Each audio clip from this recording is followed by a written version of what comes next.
A very pleasant good evening to you as we welcome you to Mountain View High School from Toro Stadium on Jesse Parker Field for the 33rd edition of the Battle of Brown Road. Good evening, everyone. I'm Kevin Derrybear alongside my broadcast partner, the real Andro, Chris Andrianis. And Chris, we got to go back before we can start to move forward for this game here. Plenty about the Toros here momentarily, but last week, Red Mountain playing shorthanded, no Carter Crispin, no Lennox Lawson, no Seth Barron. I could go on, but Red Mountain had a chance to win the football game. Their defense stood on their head all evening long. They made enough plays, did the defense, to win the game. The offense just struggled with penalties, confusion, challenges. You have to credit the Highland Hawks. They came out victorious. The number 7 team in the state, they played Red Mountain, and the Mountain Lions went toe-to-toe and just missed on that one. Yeah, it was a tough game. You know, they take the lead with 4 minutes to go. Weren't able to hold on and close it out, unfortunately. But yeah, two losses in a row is definitely not a trend you want to take going into the playoffs. So crucial to get a win here tonight for a number of reasons. Junior running back Cody Kellamar had 85 all-purpose yards for the Highland Hawks, a rushing TD and a receiving touchdown, both in the fourth quarter, and the Hawks flew out with that victory and sent the Mountain Lions to their second consecutive loss. Now, you look ahead here to tonight's game, it's the Mountain View Toros. The last time these two teams tangoed was at Red Mountain High School on Jim Jones Field a year ago. Red Mountain, the victors, 20-3. We turn our attention to tonight. Red Mountain enters play with a record of 5-4. For Mountain View, really an unheralded 2-7. But you look at the East Valley region and what's at stake tonight for the Mountain Lions and head coach Kyle Enders in his first year. A region title is at stake. The goals are intact for Red Mountain football if they can come out of here victorious. Yep, and you could take the records and the stats and throw them out the window. This is a rivalry game. 5 miles down Brown Road separates these two schools, and there is no shortage of dislike and contempt for each other, and I expect a hard-fought, physical, exciting football game here tonight. My question is, will we see that disdain? Will we see that animosity towards one another? From what I gather on all my collection of data, these guys hang out when they're not playing football. They all like each other, and as great of a blessing that is, when it comes to Red Mountain and Mountain View, it just doesn't seem like a normal scenario that we're going to all have lunch together, we're going to break bread. This game means everything from both teams' perspective. For Joe Germain, only in his second year, his team has struggled mightily this year. And for Kyle Enders, he's well-versed on the rivalry. He's well-versed on what is at stake for this Mountain Lion football team here tonight. And Chris, it's a pleasure to be on the call with you for the 33rd edition of the Battle of Brown Road. For Red Mountain, a win, and you're region champions, and you have a chance to be a top 5 seed heading into the postseason, and that's what it's all about. It is, and Kyle Enders was actually played on the 2000 Red Mountain team that was the first team to beat the Toros, I believe. DJ Caesar is deep as Carson Mouter is going to kick it. It'll be Caesar from his own 5. Caesar out across the 20.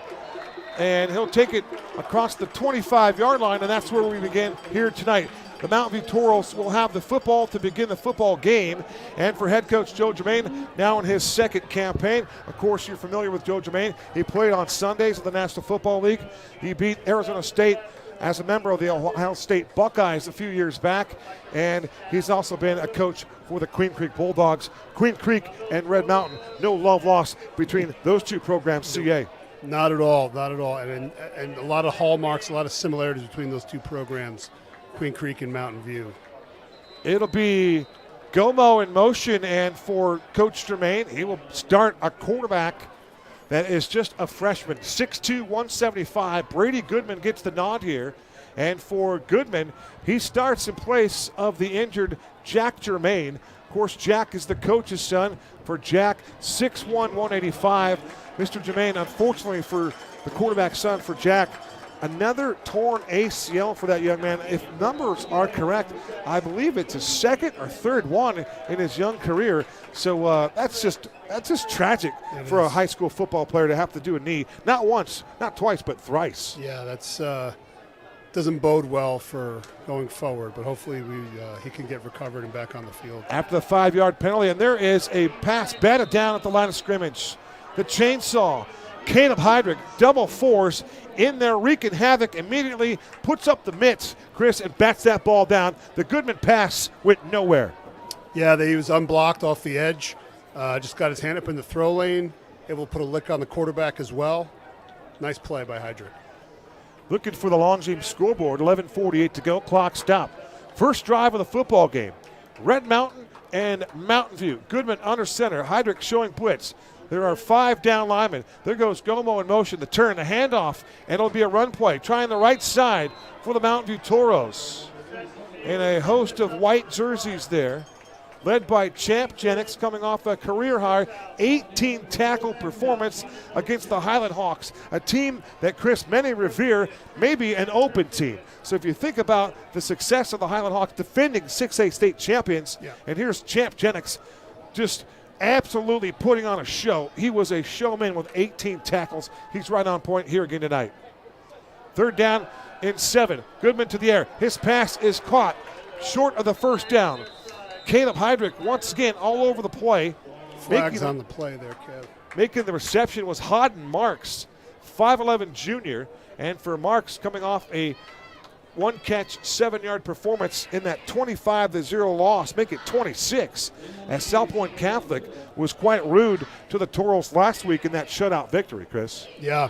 So obviously when you have quarterbacks changing and you have a freshman starting in the varsity level, you're going to have struggles. So we'll see if the Toros can get this ironed out. And it looks like they're going to they're going to punt here. Okay.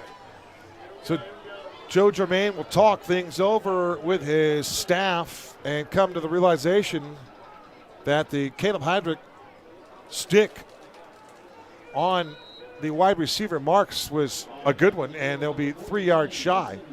In punt formation here for the Toros. This is Mason Lindbergh. And back deep for Red Mountain, and the ball takes a unique hop. Back deep you had King Griffin, Lennox Lawson, and Jacoby Lane. And Chris, how good is it to have Lennox Lawson, your all-purpose leader, back on the football field here tonight? It certainly is comforting, I think, to the play caller and to everybody on the offense to know that you have multiple guys that if the football's in their hands, it could be 6 points at any time, and Lennox is certainly one of those guys. Lennox is a one-touch back. He's going to play his collegiate days for the Chippewas of Central Michigan. And how about those Chippewas last night on ESPN? A marquee game of the week, college football, and it was the Chippewas getting it done, victorious, coming from behind to do so. All right, at quarterback for Red Mountain is their senior Carter Crispin, as Jacoby Lane, the all-time leading receiver in program history, goes in motion. It'll be a fake to Jacoby Lane. They go for the deep ball far sideline, and the ball is going to be caught. It's Gunnar Moore. That's B-dubs. Make it Bodie Wagner. And I wanted to say welcome back, Gunnar Moore, but Bodie Wagner makes the big play to begin tonight's game after that incredible touchdown reception last week on that pass from Jacoby Lane. So that's such a great play. They used Jacoby as a decoy there, and the corner didn't exactly bite on it, but it's just a great throw by Crispin, great catch by Bodie, and the Mountain Lions are almost in the red zone here. Unofficially a gain of 55 yards. Carter Crispin to Bodie Wagner. Crispin under center. It'll be a jet sweep for Tavion Sewing, and Tavion Sewing for just a moment. How about that? But Tavion, T5, got into that secondary, but it's nice to see Sewing get involved early in this game and then turn up the field as he turned on the Jets. I like getting the sophomore wide receivers involved right off the get-go here. It's people you wouldn't expect to be the go-to players on the opening drive, and they're doing it tonight. Carter Crispin, you saw him right there on the jog. For Red Mountain, they're wearing their black pants with their white jerseys, and of course, their patented matte black helmets. They look outstanding. Crispin has a protective brace on his left knee. There goes Jacoby Lane in motion to the left side. It's a handoff, and running right up the middle with a big hole. There's Lennox Lawson into that second level as Lennox holds on to that football with great protection, and Red Mountain threatening to score on their first possession of the night here in the Battle of Brown Road. Yeah, it was a nice play with Jacoby in motion going across, caught the linebacker's eye, and then Lennox downhill right at you. Great play there. Lennox Lawson, 1,281 all-purpose yards. He has 8 touchdowns. He's the leading ground gainer on this football team in 7 games played for L3. 611 yards on 89 totes. That's a 6.9 average. He has a long of 93 yards. They break the huddle, lining up to the near side is Jacoby Lane, and they will have single coverage provided across from Jacoby. Providing that coverage is Beckham Barney. But Chris, before we can take the snap on this 1st and goal to go, there is a timeout taken on the field. But first play of the game, you saw the arm strength of Carter Crispin. Bodie Wagner continues to be a red-hot player. And for Bodie, you just see him growing up each and every week. He's made huge inroads in his sophomore campaign. And I think they're starting to rely on him more and more as an every down kind of player. And I got to say, I got a chance to meet Bodie's grandpa this morning. I say hello to Jim Wagner out there, stopped by my classroom. He works for Mesa Public Schools as a roofer. Oh, nice. And he just stopped in to introduce himself. We had a great little chat. Thanks for your support, Jim. We appreciate it. And, yeah, Bodie's sky's the limit for that young man. Bodie, the super sophomore, emerging for Bodie. 15 catches, 227, and 3 touchdowns. It'll be Carter Crispin under center. The deep back is Lennox Lawson. The turn, the handoff to Lennox. He juggled the football. The ball's on the turf, and it'll be Lennox Lawson who was able to get back and jump on that football and recover it and save the day for that near catastrophic situation there. But you can see that the timing with Carter and Lennox not quite down to perfection just yet. Carter has not practiced his normal amount of practice reps, that's for sure. Yeah, he was juggling. I don't think he ever really got a full control of it. And, luckily he was able to fall back on it. That could have been catastrophic.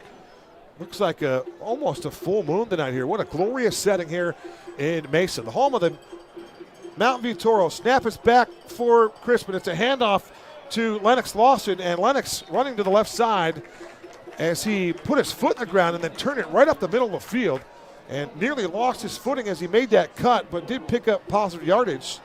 But you have to credit the Toros there to kind of stay at home a little bit, read their keys, and wait for the reaction to defend Lennox Lawson. Yeah, that's it's tough. They're in 3rd and long here, and I'm thinking they're going to go. I'm thinking they're trying to get half and get a manageable 4th, but you never know in these type of games. 3rd down and goal from the 10. After the Lennox fumble, that was a loss of 3. And looking left and firing left, and the ball is caught for the Red Mountain touchdown. It's Bodie Wagner. B-dubs. And Wagner, his 4th touchdown reception of the season.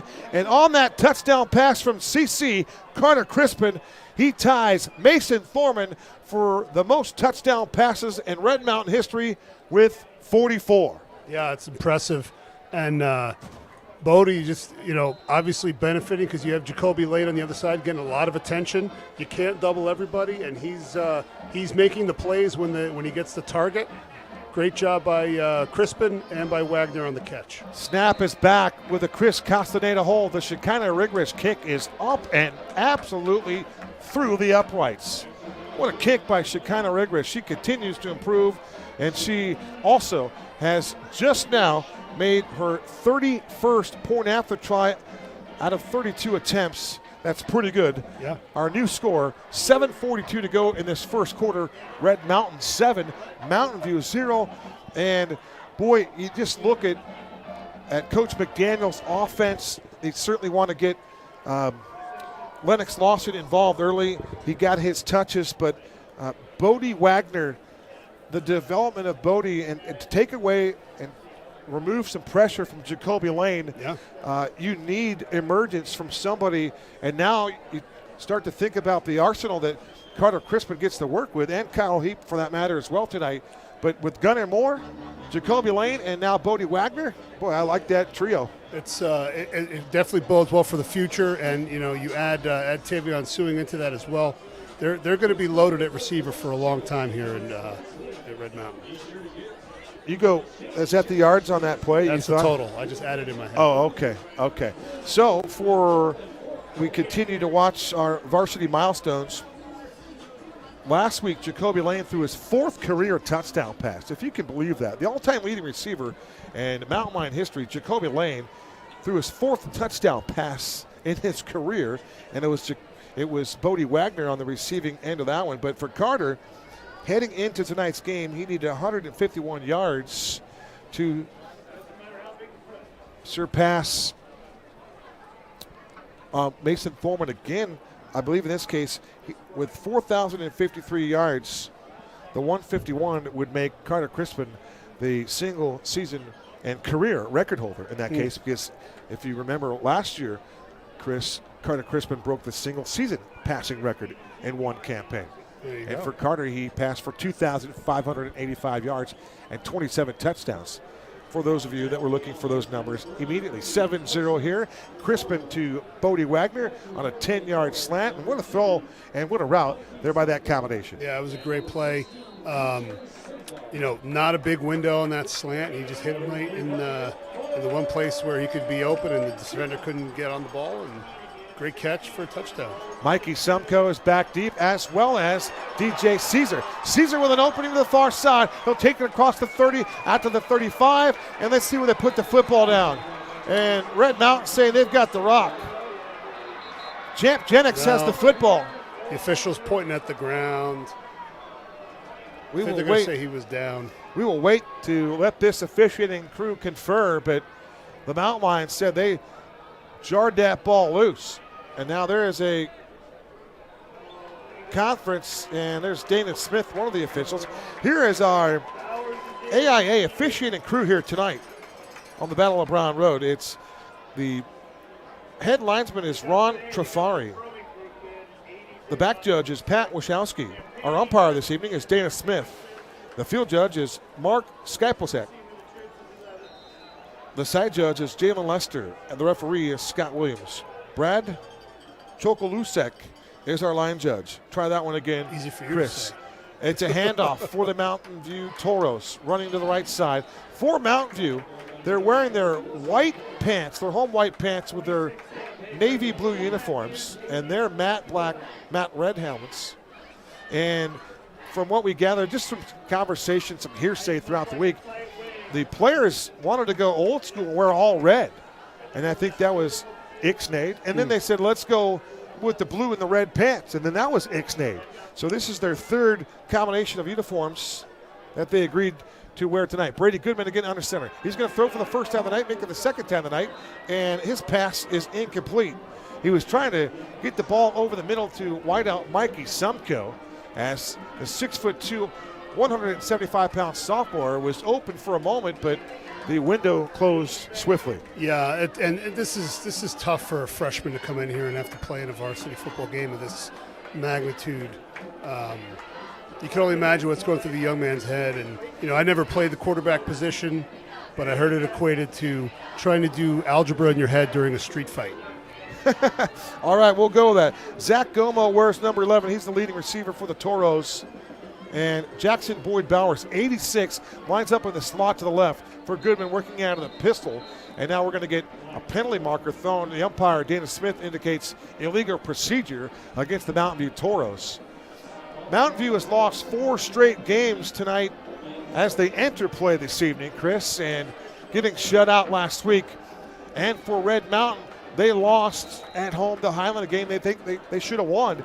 So you talk about a couple of teams that are coming into play tonight with chips on their shoulder. Oh yeah, and something to prove.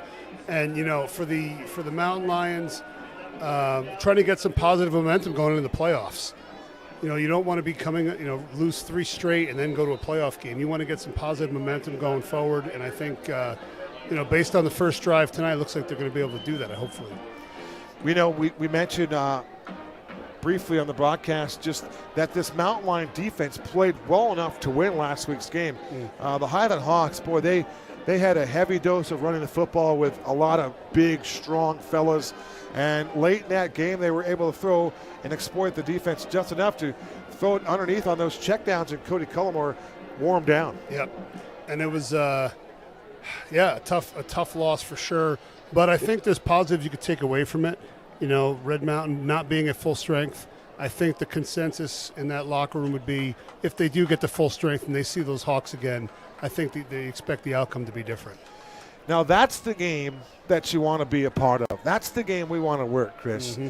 The idea of playing the Highland Hawks again in the postseason, a chance at redemption for not only the state championship semifinal loss a year ago, but then this year's loss to Goodman from the pocket. And his ball sails on the target, and the target goes down in a heap, and that is Mikey Sumko. So Sumko goes down, but that pass, nice velocity from Goodman, nice spiral, but just too tall. Kareem Abdul-Jabbar at 7'4" wouldn't be able to catch that ball. Yeah, and that's one of the issues. When you can't step up and throw and follow through, the ball's going to sail on you a little bit, and I think that's what happened to Mr. Goodman right there. Is there, I've asked this before, but is there a throw or a reverse with Jacoby Lane and Lennox Lawson at some point? In punt formation is Mountain View's, this is Mason Lindbergh. Yeah, it was indeed Mason Lindbergh. So Lindbergh punts it out of harm's way, and now Red Mountain will get possession of the football, staked to a 7-0 lead on the Bodie Wagner 10-yard touchdown reception from Carter Crispin, and it will be Crispin to begin the second series. He looked pretty good on the first series. He did. No issues thus far. Like you said, heavy dose of running the football, which I think is something you want to be able to do well going into the playoffs anyway. This drive for Crispin, he'll operate from the 34-yard line on the Mountain Lions, and there goes Lennox Lawson in motion to the near side. Long count, snap is back, and here comes a penalty marker. And it'll be a procedure against Red Mountain. And I think that Lennox wasn't set. He was kind of bouncing around. Maybe they detected the defection there on the interior of the offensive line, but it looked like L3 left a little early. It looked like a jump on the left side, I believe. I think it was one of the offensive linemen. I mean, Lennox can be in motion at the snap. He just can't be moving forward towards the line when the ball is snapped. Good time to introduce to you our starting lineup here on the left side.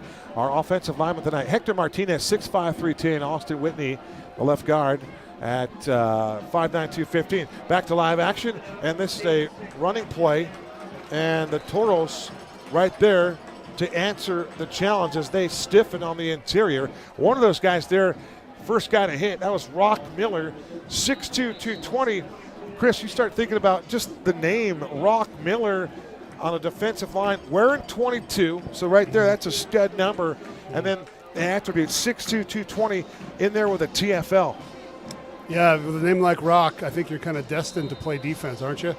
You certainly don't want stone hands on offense. You definitely don't want anything like that as Tavion Suing lines up to the near side. Right now he's on the near hash marks. Defending him would be Jasper Lake. So Tavion Suing has single coverage to the near side for Carter Crispin. Crispin back to throw. He fires over the middle of the field, and the ball is in and out of the hands of Gunnar Moore, and it's good to see Gunnar Moore running pass routes, Chris. Last time we saw Gunnar running a pass route, he had a blow delivered to him, a knockout blow at that, and he was concussed for a couple of weeks. Good to see 1-5 back on the gridiron tonight. And it's great to see him running a post route over the middle, too, with no fear. He's getting right back in there, and I think that's something that's definitely part of his game, and they're going to continue to throw him those post routes. Great point. 5:54 to go. Clock is stopped after the incomplete pass. Crispin working from the 30-yard line. 7-0 Red Mountain. Snap back, rolling to the near side. On the run, it's Crispin, and he throws a beautiful ball on a crossing route to the near side. It's Gunnar Moore, and what a throw by Carter Crispin. And I'll tell you what, that mobility that we were kind of questioning on the way in, it didn't look like Crispin had any shortage of mobility on that rollout there. Not at all. He got on the move. He put the ball in a great spot. Knee looks to be holding up just fine right now. Carter Crispin to Gunnar Moore, a gain of 16 yards. That's a chain-moving catch. And for Gunnar Moore, what a great route as he was able to make the snag and then step out of bounds. It's a run play. Here comes Lennox Lawson, and Lawson just past that linebacker level as he picks up big yardage close to the line to gain. They're going to mark him just a little bit short. But on a first down carry for Lennox, looks like he's going to gash off the Toro defense for 8 yards. and speed to the edge, Chris. Speed to the edge, and I love seeing offensive linemen get out there on a pole and get some momentum going and start running. 2nd and 1 for the Toro 45-yard line. They go Skidmore in motion to the far side. From the pocket, Crispin delivers a strike over the middle of the field, and the ball is caught. A sliding, rolling catch from Gunnar Moore. And right now, in the early going here in the first 12, Carter Crispin is red hot.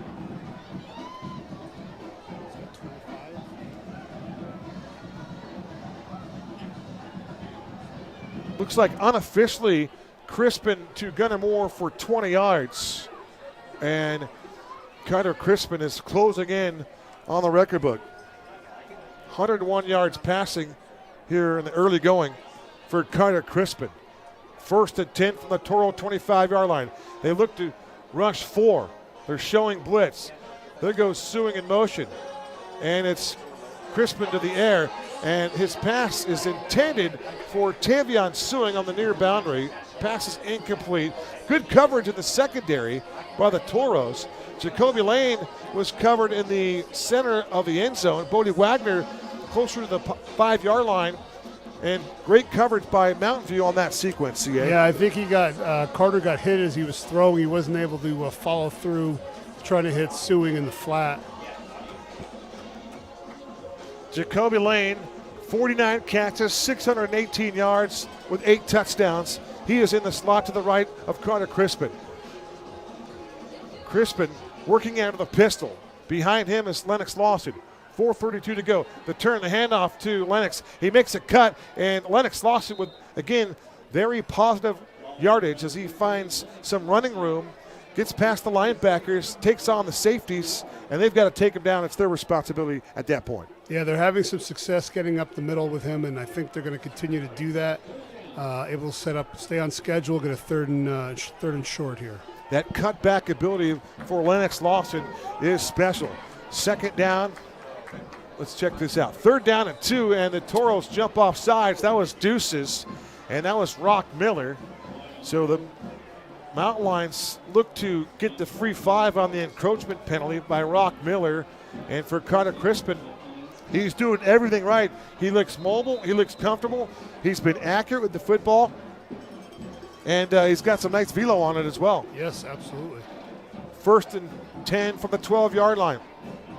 It's Lennox Lawson with a direct snap. Lennox right up the middle, and he's going to fall into the end zone for a touchdown.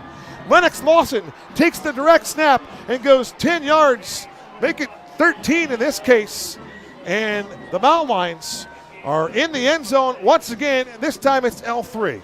Yeah, that was one of those plays where Carter turns to get the call, and they snap it right to the up back.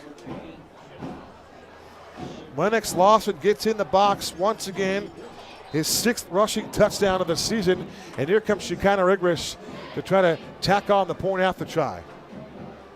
Snap back, the Castaneda hold is good, and the Shekinah Rigrish kick is true once again as she splits the uprights into this night sky here in Mesa. Our new score with 3:42 to go in our first frame. Red Mountain 14, Mountain View 0. Carter Crispin, have yourself a first quarter, young man. Yeah, 100 yards in the first quarter. Not too shabby. That's a great pace. Let's hope they just maintain this and keep this thing rolling. Carter Crispin needs 50 passing yards to become the all-time leading passer here at Red Mountain, and he needs one more touchdown pass to surpass Mason Thorman for most TD passes in his career here, in the illustrious career of Red Mountain football. It's amazing how time flies. We've been going back talking about some games, historical Super Bowl types of references, and man, time flies when you're having a good time in life, Chris. It does, and those moments just kind of stick with you, and you remember certain plays like they were yesterday and 23 years ago. That's exactly what it turned out to. We're like, wow, Kurt Warner played in the Super Bowl with the Rams 23 years ago. All right, here we go. This is the kick, and once again it's Caesar to the 20, 25, 30, and he'll take it across the 33-yard line, and that is where the Red Mountain Special Teams group is right there to defend. And one of those guys there to defend is Chainsaw, Caleb Heydrich, getting things done in that special teams category. And Coach Anders has a lot of his studs playing special teams, but they're making plays. I think Coach Bard is going to want to have a chat with the L4 and L5 because that's the second time they've gotten sucked in, and the returner's gotten outside of them. So I'm sure they'll cover that, if not now, at the half, to get that fixed. So Goodman under center to begin this drive. His team trailing by 14. Play fake for Goodman. His pass to the far side of the field. The ball is caught. And it's Jackson Boyd Bowers making the reception. And Jackson caught the ball out in front of the sticks and was able to navigate around the defense to pick up the first down. Nice little bit of maneuvering by the tight end, Boyd Bowers, a BYU commit. You can see why some of the college scouts like that young man. He's a big boy. Yeah, big target, pretty good hands. It was a nice play there. Gain of 13 yards. Brady Goodman to Jackson Bowers. Working from the 46-yard line of the Toros. Out of the pistol, it's Goodman to the handoff to the right side. Running with the football is Wilson Kerr. And Wilson Kerr is their leading rusher. For Wilson, he also doubles as an outside linebacker. 5'9", 175. And he's a good football player. I think, traditionally, you'd have to go back to the championship years, the Bernie Buskin, Tom Joseph, when there was a real emphasis on running game. It seems the last 20 years or so, the Toros have really wanted to throw the football, and they've been very prolific at it as well. They've had different athletes there for sure. Talk about Willie Roberts and some of the other quarterbacks that they have had coming through their program as they try the run game again. 14-0 our score, 2:09 remaining in this first quarter. John Beck used to play here. Tristan Askew, Wheeler Harris, all guys that could throw the rock. Mountain View was 4-1 at home last season. They have not been as good this year playing at home in Red Mountain territory for the first and 9. 3rd down and 4. Long count for Goodman. Goodman steps through the pocket. Now he's going to run it, and he is going to be close to the first down. Great form tackle by Champ Jennings right in the middle of the football field. And Champs is not only is he coming on as a football player, but he's also been able to wreak an awful lot of havoc dislodging the football from the opposition. Yeah, and that was a great little tackle there. Unfortunately, he was able to fall forward and get the first down. But always good when you get two arms around him and bring him to the ground. Great spot, too, by the officials. Outstanding work. 1st and 10 for the Mountain Line, 44-yard line, working right to left. Here come the Mountain Lions on a blitz, and it's a run play. They go back to Kerr, and Kerr's going to try to find a running lane to work with. An awful lot of congestion. It's interesting to see the Toros kind of dedicate themselves to running the football here. I think they're trying to give their defense a rest and put some first downs together. Get a drive going. Carson Mouter among friends over there to defend. Wilson Kerr. For Kerr, I mentioned he was the leading rusher on this squad. 106 totes before play began tonight. 261 yards on the ground, a couple of touchdowns. Mr. Bogle leads the way with 3. And it's another run play, trying to run the left side this time. It's Kerr again with an extra effort. And good defense by Tanner DeMasso to slow him down, and Chris Castaneda to come over there and finish off the play, but help defense is prominent tonight. Yeah, and it seems that they're getting some guys at the point of attack sooner, but they're leaving their feet and they're not running through their tackles, and that's why he's able to squirt through and pick up another first down. This is probably going to be the last play here. They're going to take it to the quarter, I think. Tavita Tasse is the left tackle. 5'11", 270, a sophomore. Our final play of our first quarter comes to a close. A quarter that presented 2 touchdowns for Red Mountain. 1 through the air. Carter Crispin to Bodie Wagner from 10 yards away, and then Lennox Lawson on the direct snap punches it in from 13 yards away. Shekinah rigorous true on both point after tries in the 33rd edition of the Battle of Brown Road. As we move to the second quarter, our score, Red Mountain 14, Mountain View 0. You're watching Thursday Night Lights on RMTV.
We welcome you back inside the press box here from Mountain View High School. Kevin Derryberry alongside Chris Andriatis, working left to right. Operating from the 34-yard line is freshman quarterback Brady Goodman. Snap back. Here comes the pressure from the pocket. Goodman, deep ball, near sideline, and the ball is incomplete. Excellent coverage provided by Eli Albee. And for the Toros, they were looking to get the football in the hands of Hodden Marks. And that was a misfire on the pass, but good protection up front for Goodman to allow him that time to let that play develop and give himself an opportunity. Yeah, and I think the spot he put it in was where only his guy could get it. I think there was a good throw, a safe throw. Didn't throw a contested ball, so not a bad spot for the freshman.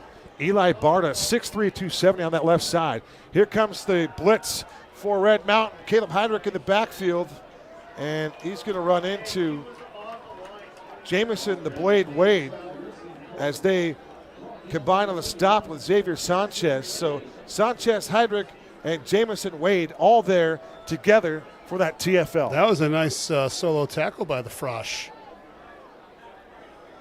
The Blade cutting his man down. Loss of one, 3rd down and 11 from the Mountain line, 35-yard line, just inside the 35-yard line. 3 wide receivers to the wide side. Goodman is hit as he lets it go, and the ball is going to be broken up. I'll tell you what, Braden Kasmerick delivered an absolute shot on the freshman quarterback, Brady Goodman. He threw a great inside rip move on the tackle, accelerated through. There was no hesitation. He ran right through him. A safe play, didn't hit him in the head or anything silly like that. Great play by Kasmerick, and he was not able to deliver the ball in a catchable fashion. CA, let me just tell you this right here and right now. Yeah. If you can get that kind of motor from Braden Kasmerick throughout the rest of this game and throughout the postseason, you have what they call a difference maker on the edge. Oh, man. If you're able to do that, it's hard when you're a defensive lineman because you're not getting the pass rush to go call that often. You have run responsibilities. Not very often do you cut loose and get to just go get the quarterback. Great special teams work there by the Toros. Handing the ball to the official after downing it on the 1-yard line was Porter Hunt, the 6'2", 185-pound junior. And special teams, well, the Toros and head coach Joe Germain could check the box on this particular punt. They get a punt inside the 20-yard line from Mason Lindbergh, and they stop them at the 1, or they start this drive at the 1. That's 99 yards away. One play would not only put Carter Crispin in the record books, but he would do it in a big way. That'd be a lot of style points there for 99. And that's always part of the strategy here. Do you try to give yourself some breathing room? Do you go up top right away? Because you know the Toros are going to be dying to get a safety here. Kyle Heap is going to be the quarterback. He'll take this one under center. The turn, the handoff to Lennox Lawson, and Lennox Lawson out of past the line of scrimmage into that second level, and he too just a lot of real estate for him to roam around here tonight. Early going, he's getting some great blocking up front by Whitney, and the center tonight is Anthony Martinez. The right side, Weston Hancock. Of course, Jefferson Giles playing nasty on that right side. But for Red Mountain, they are in control of this football game, and they look pretty good here, firing on all cylinders in the early going. Yeah, and it's second and short here, possible shot down. Oh, Jacoby Lane in at quarterback. Yep, Jacoby will take this one out of the Wildcat. Jacoby wants to run the football. Jacoby right up the middle, and Jacoby's going to get slung down around the 27-yard line. But Jacoby, with those long strides of his, he too finds an opening, a little sliver, gets skinny at the right time, does this young man, and exploits the defense to the tune of a 13-yard run. Yeah, that was a great play. I love how Coach McDaniel sprinkles in the Wildcat stuff from time to time. It always seems to be well-timed. How about going back-to-back? Kyle Heap lines up to the near side. It's Jacoby Lane. If you join us late, Jacoby Lane has 4 career touchdown passes. There goes Jacoby again, right up the middle with a big hole, breaking a tackle, taking blue shirts with him, and he'll take the football towards the 40-yard line. Jacoby Lane, back-to-back runs. It looks like back-to-back 13-yard runs. And for Jacoby Lane, 2 totes, 26 yards, both of them chain-moving runs. And I got to say, this is a whole different kind of running than catching the ball on the edge and making one guy miss. There's bodies flying at you all over the place, and he is not shy. He is churning his legs and dragging guys and getting positive yardage falling forward. Before those 2 totes here tonight, Jacoby had 8 carries for 35 yards, and he does not have a rushing touchdown to his credit. All right, it'll be Kyle Heap under center this time. There goes McElroy, the tight end in motion. The turn, the handoff to Lennox. Break it outside. Lennox is going to have more positive yardage as he got to the edge, Chris, and then turned it upfield. And once again, big yardage. It's pretty potent 1-2 punch there. Jacoby Lane and Lennox Lawson. And when those guys are going, they're going to be hard to stop. So Jacoby with a couple of runs. This time it's Lennox Lawson, and Lennox just picks up 8 yards. Ball is spotted on the 48-yard line of the Mountain Lions. Working right to left, up 14-0, 8:42 to go to the intermission. Jeremiah Avalos is checked in at fullback. The deep back is Lennox Lawson with Jacoby at the top of your screen. The turn, a play fake. It'll be Kyle Heap. Deep ball, vertical route for Jacoby Lane, and the ball is broken up.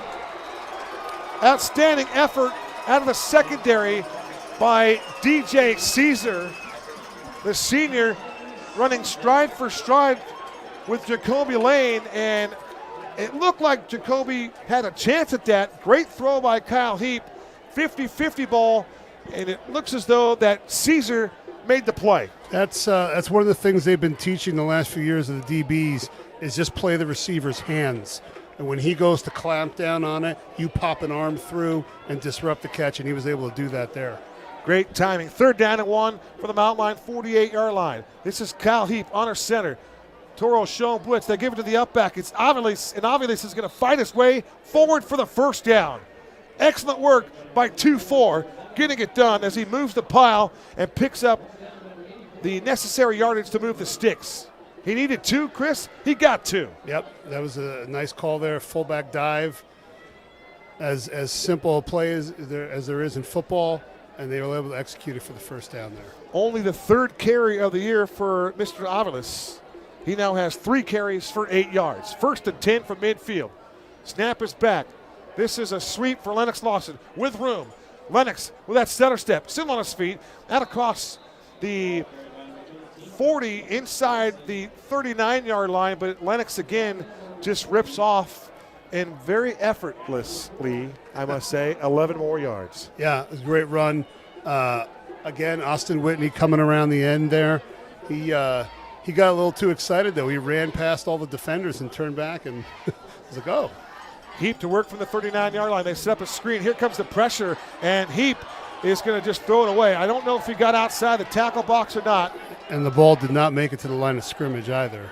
For the Toros, with the pressure was Quentin Howard. He was providing the heat. 6'3", 235 off that edge. They're going to get the grounding penalty here, it looks like. Tough call. You could see that one of the assistant coaches for the Toros was all over the officials for that call. And it's nice to see the assistant coaches getting it done for Joe Germain. But I would like to just go ahead and add, you look at the data that they have, they don't even have their head coach's name, which is Joe Germain, on the Max Prep sheet. So it says coach not available. Well, it's Joe Germain. It takes 5 minutes to, put a little data entry committee together and update the stats for your student athletes. So that's my only bone to pick with those guys. But when you look at the sheet here. I know, but it's on the roster. Well, no, it is. Yeah. But, I know who the coach is. But everybody doesn't know that. 7:31 to go, 14-0. Here comes a blitz. This is a run play. It's Gianni Edwards. Gianni with a big hole. As Gianni was running towards the far sideline and then turned it upfield just before he got to the numbers and picks up big-time yardage as the Mountain Lions were forced with a second and a country mile after that grounding penalty on Kyle Heap. This is encouraging to see the offensive line get going and be able to run the football consistently here. This is something that they'll need to be able to do to advance in the playoffs. No doubt about it. Snap back, 3rd down at 17 from the pocket. Heap's pass is over the middle of the field, and it is incomplete. DJ Caesar was lurking, and the intended target was Gunnar Moore. How about these names? Gunnar Moore, DJ Caesar. But another flag on the play, Kev. I'm just glad that Gunnar Moore didn't take another shot. But as you pointed out in the first quarter, the intestinal fortitude for Gunnar Moore, he is one tough hombre to continue to roam and run those routes over the center of the field, and that's where he's going to make his money. Yeah, and I didn't catch what the penalty was, but it's going to give them the Mountain Lions a first down here. That's Wanted fortuitous. To mention that Coach Fall, who teaches here at Mountain View, we'll get back to that in a second. 6:50 to go, 14-0. It's Kyle Heap on this drive. Snap back, looks left, fires the deep ball. He's got a wide open receiver, and the ball is broken up. He had Gunnar Moore to the near side, and credit the secondary from the Toros. Dwight Culpepper, 5'11", 160, got his mitts up there and had the great pass defense. And then there's another flag on the play. At the 40, we'll call it the 38-yard line. Mountain Lions look like they're going to back up for just a moment. Kyle Heap remains in at quarterback on this drive. Connor Crispin started the game, has already thrown a touchdown pass and has 100 yards, 101 yards passing. And we got a hold on the Mountain Lions. So some self-infliction on this particular series for Coach Ender's team. And I just noticed that Jackson Bowers is playing defensive end. He has 2.5 sacks to his credit. Wow. It's not the first time we've seen JBB back there. Again, he's a BYU Cougar commit. Tavion Sewing breaks the huddle, lines up to the near side. Jacoby Lane, a USC commit, lines up in the slot to the left of the quarterback. It's Kyle Heap. The deep back is Lennox Lawson. It's Lennox here. Lennox trying to get to the edge. He can't do it. Excellent pursuit to the football by Jackson Boyd Bowers. As Chris highlighted, he was right there on the edge, and he was there waiting for Lennox Lawson. And Lennox with a little high five, a little pat down, saying, hey, nice tackle. But that's the stuff they were talking about. It's nice to be buddies, but, man, this doesn't feel like a rivalry. They're shaking hands before the snap. Patting each other. Come on now. All right. Heap trying to use the hard count, and he does it successfully once again. And by the way, Chris, this is 2nd down and a little bit longer than a cab ride here. Don't worry, there's another flag. So they're going to move it up. It'll be 2nd and 25 for Kyle Heap. Lennox remains in. He's to the right of Kyle Heap. Three wide receivers to work with. They are giving Jacoby Lane 25 yards. Deep ball, far sideline. It's Tavion Suing, and Tavion turns, adjusts to the football, and dropped the rock. Oh, my, you can't throw a better ball than. I was going to say, that was a well-placed football. Hit him right in the chest. Right in the chest. I saw Gabe Davis do that last week as the Buffalo Bills fell to the New York Jets, but Gabriel Davis on a 9 route had that ball, some 65 yards from Josh Allen, right in the breadbasket. Couldn't catch it. Yeah, and that's tough. You have to turn around and find the football. You're looking over I think he looked over his outside shoulder there. That's tough to contort yourself and come down. It's not an easy catch. It was a tough chance, no doubt about it. Cannon Skidmore in the slot to the left. There goes Jacoby Lane in motion to the right side. This will be a fake from Heap. Heap's going to step through some traffic. He's all by himself. 40, 30, 25, 20, 15. Penalty markers come in behind the play. Everybody's got to keep their cool. Kyle Heap, maybe the longest run of his career if it stands up. But Kyle Heap in this series, Chris, has shown a lot of growing up. He's shown some poise in the pocket. He's made some good throws. And we finally saw that athleticism on display there. Yeah, and they're going to call a block in the back. And I disagree with the call. I think he got his head out in front of the defender, and if you catch the end of it and you see the collision, you say, oh, there must have been a block in the back. But I think I didn't catch who that was, but whoever it was did a pretty good job of getting into good position there. Don't like the call. That will negate a 30-yard run for Kyle Heap, the longest of his career. 5:46 till the break. It's 14-0. Red Mountain has the lead in the football, and they're on the march as Kyle Heap has led this drive. The officials sure have been busy the last 5 minutes, haven't they? They have. How do you like this uniform combination? Love the black pants with the white jerseys, and, of course, their silver numbers with the trim and cardinal. But I think this is a good-looking combination. Yeah, I've never been a fan of white pants. I just don't think it's a good look. Especially after Labor Day. I'm with you. 3rd down and 17. Snap back for Kyle Heap. From the pocket, winds up. His pass is caught by Suing at the 35, 30, and Tavion's going to slam on the brakes and take a shot around the 27-yard line. Nice work defensively by the Mountain View Toros. It was Dominic Girard. 4th and 6, that's a manageable play. That's a good job getting enough, and Heap was hit as he threw that too, so Suing did a good job pulling that in and making the yardage. I'm impressed with the throw from Heap to the outside, and nice job there by Suing. They're going to go for it here. 4th down and 7 from the Toro 28-yard line. 3 wide receivers to work with. Toro showing blitz. Kyle Heap looks to be changing the play at the line of scrimmage. Bodie Wagner to the near side, just inside the numbers. To the slot to the left is Gunnar Moore. Again, Toro showing blitz. Here they come. They pick it up, and the pass is thrown over the middle of the field, and the ball's caught. What a grab. Gunnar Moore with an outstanding catch. Better route, but the catch was absolutely phenomenal. And you talk about the juju he threw on the defensive back to get himself free. And how about the throw by Kyle Heap? I like the throw. He had it angling down, so he didn't hang him out to dry. Took him to the ground for the first down. Great throw, great catch. Unofficially, 16-yard rope from Kyle Heap to Gunnar Moore, and they moved the sticks. It was 3rd down and 38 at one point without the penalties. Heap to the outside. Good velocity on that pass play. And once again, running a very crisp route was Gunnar Moore. His 3rd catch of the night, the 5th time he's been targeted. And how about this Mountain Line offense with Crispin and Kyle Heap? They're on the move, and they are firing on all cylinders here, CA. And I just happened to catch Jefferson Giles in his pass protection there, doing some kung fu fighting to hold off the defensive lineman there. Nice job, the ISO on the brains of the operation. Jefferson Giles, some great parents, always love to speak with his family on game night. 14-0.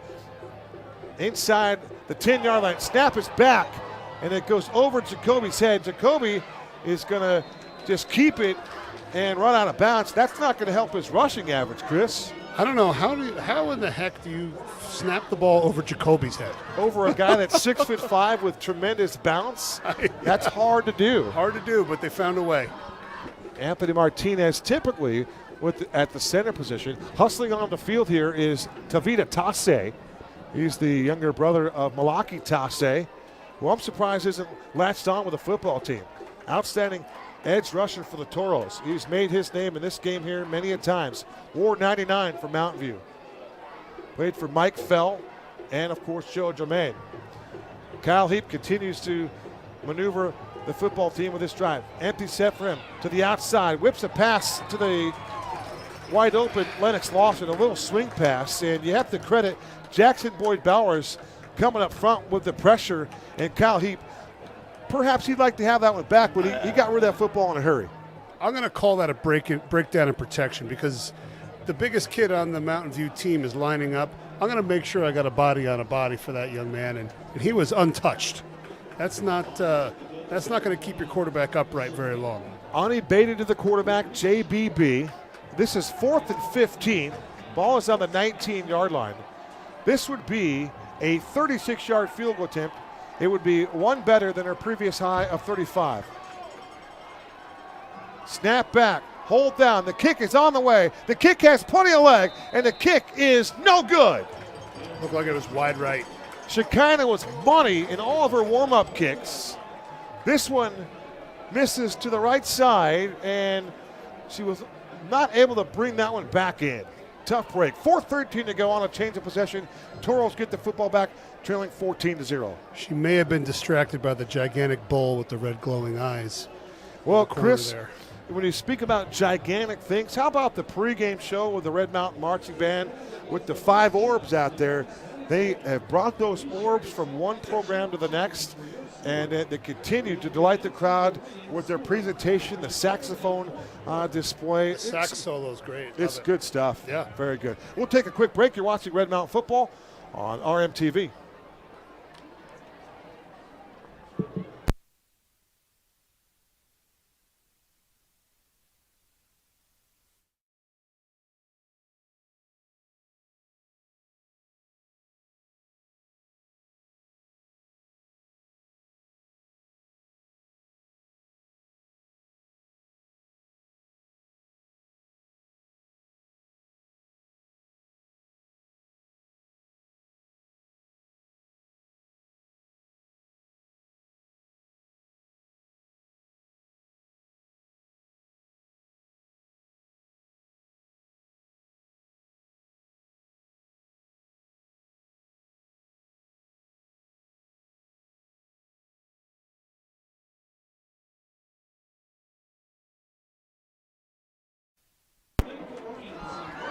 Welcome back to Mountain View High School, 14-0. Kevin Derryberry alongside Chris Andrianis. CA, boy, I tell you what, the bracket reveal shows are going to begin, I believe, on Saturday. So this is the final night in the high school circuit of the regular season schedule. And now, next week, we'll have the selection of the open brackets and then the seedings, and it'll be on. This time, Friday night next week, we'll be in a playoff game. It feels like just yesterday we were sweating our socks off in August, and now here we are. There is Kerr on the carry, tackled by Champ Jennings. Champ has just been an absolute beast. In fact, for Champ Jennings, I believe that is career tackle number 150 for Champ. He needed 3 entering play tonight for his 150th. And him and Tanner DeMassa are both on that same chase. Tanner needed 8 before plays tonight. Mountain line shown blitz. It's DeMassa off the edge. Here he comes. And the pass is thrown to the far side, right around the numbers. And the pass is caught by Hawden Marks. And that's just a gain that'll allow Brady Goodman and Hawden Marks to move the chains, CA. And the Toros continue to hang around. And, like you said, the defense, bend, don't break, stand on their head.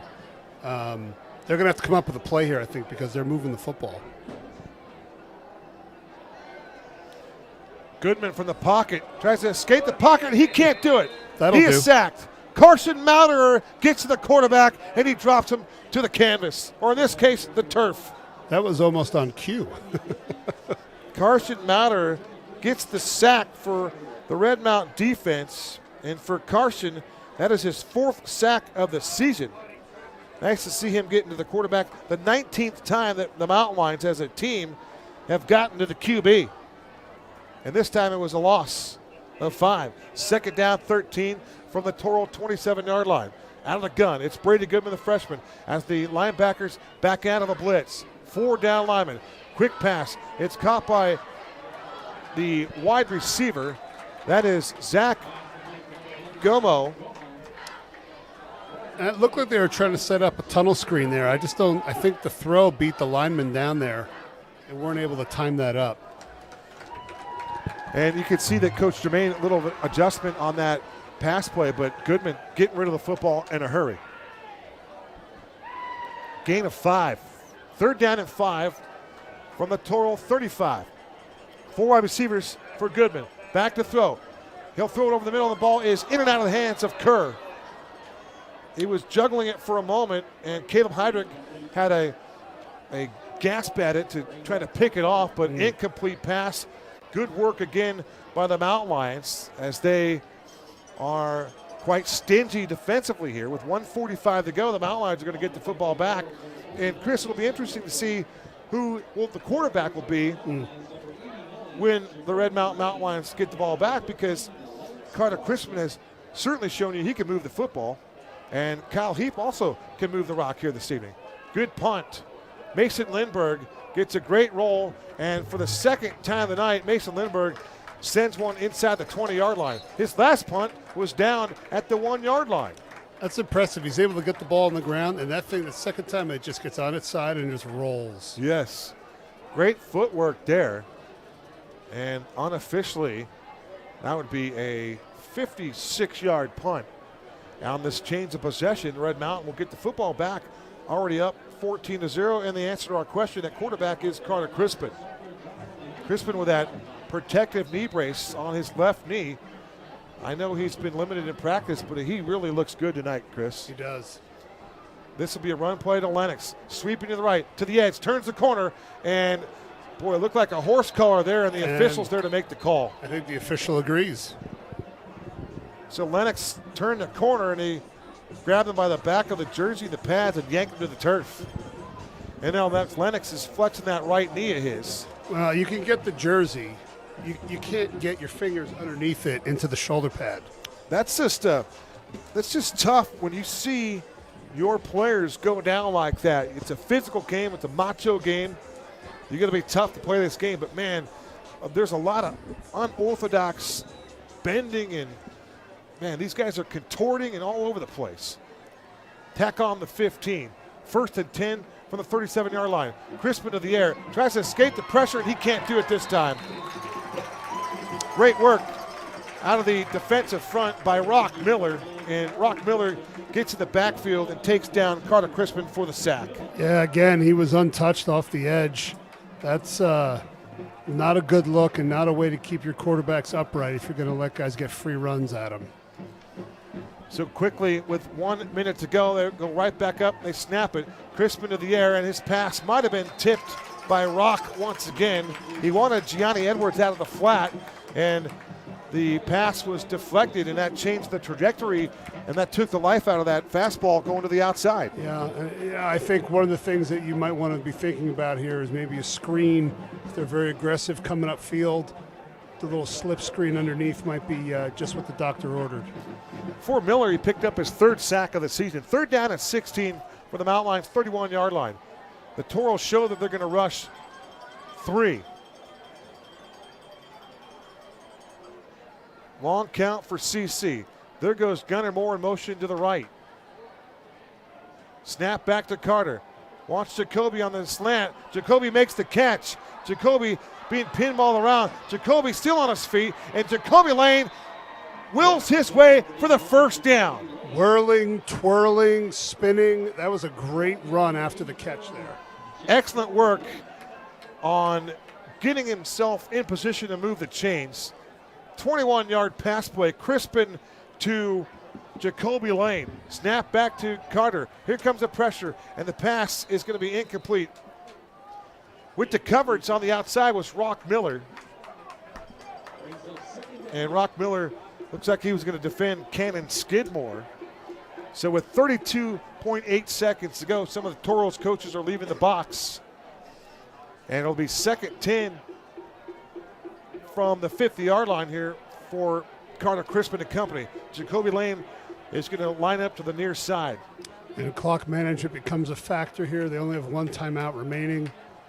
So getting the ball and the clock stopped. Toro show blitz, and down goes Carter Crispin. Jackson Boyd Bowers was there. If they give it to JBB, that's 3.5 sacks for him unofficially. The numbers aren't necessarily up to date, but Jackson Boyd Bowers showing you his versatility. We know he's a great pass catcher and he's a tremendous tight end, but his ability to play the other side of the ball is eye-opening. And we got a timeout taken by the Toros here.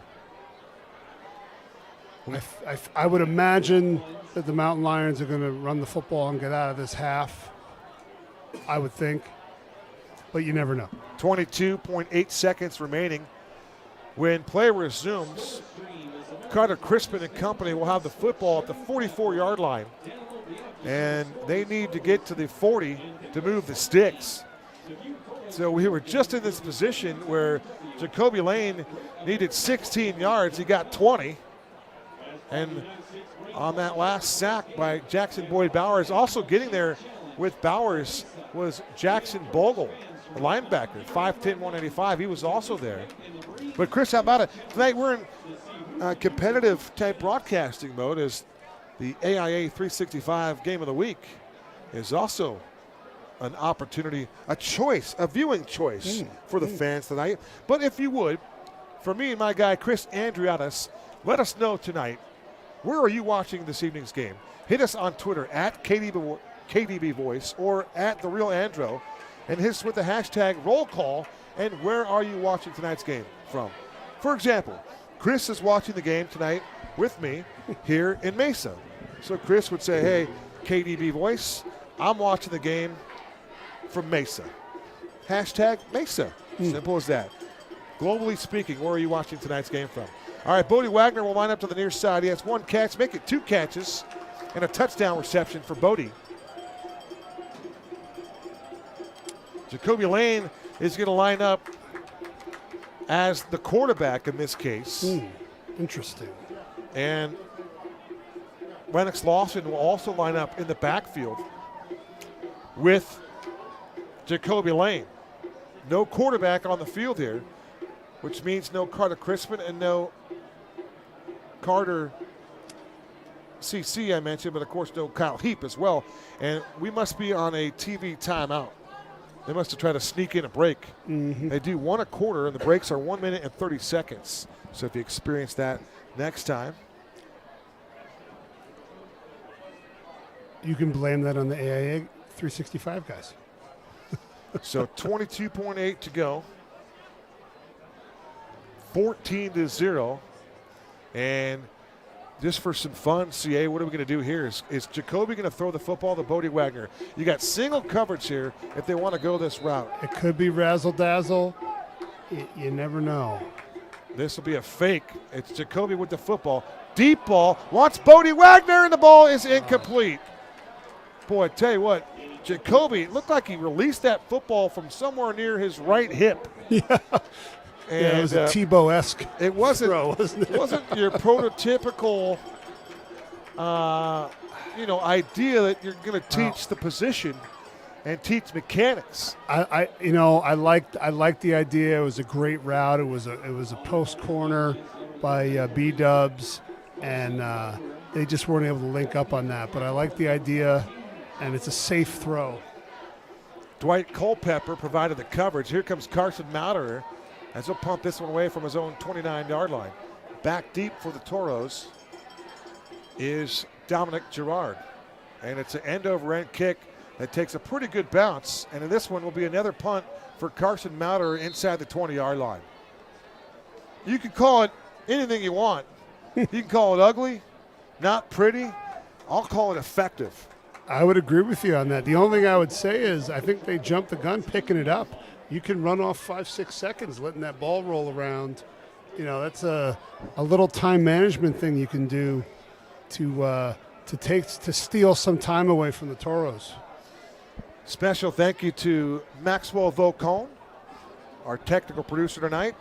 Of course, all of our guys around the stadium bringing you the pictures here this evening, and special thank you to the boss, Jeremy Knutson. 11 seconds to go. Let's see what Joe Germain has in store here.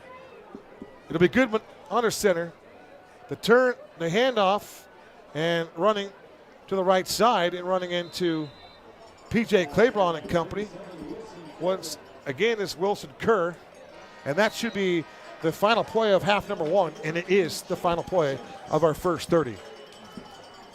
In the 33rd edition of the Battle of Brown Road here from Toro Stadium on Jesse Parker Field, we go to the break. The Mountain Lions from Red Mountain High School 14, and the Toros from Mountain View 0. Stay with us for all of our halftime festivities. Coming up next, you're watching Red Mountain Football on RMTV.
doing a good job. He's got the young guys that are pretty much here in reference to, getting everything going. So a lot of sophomores playing.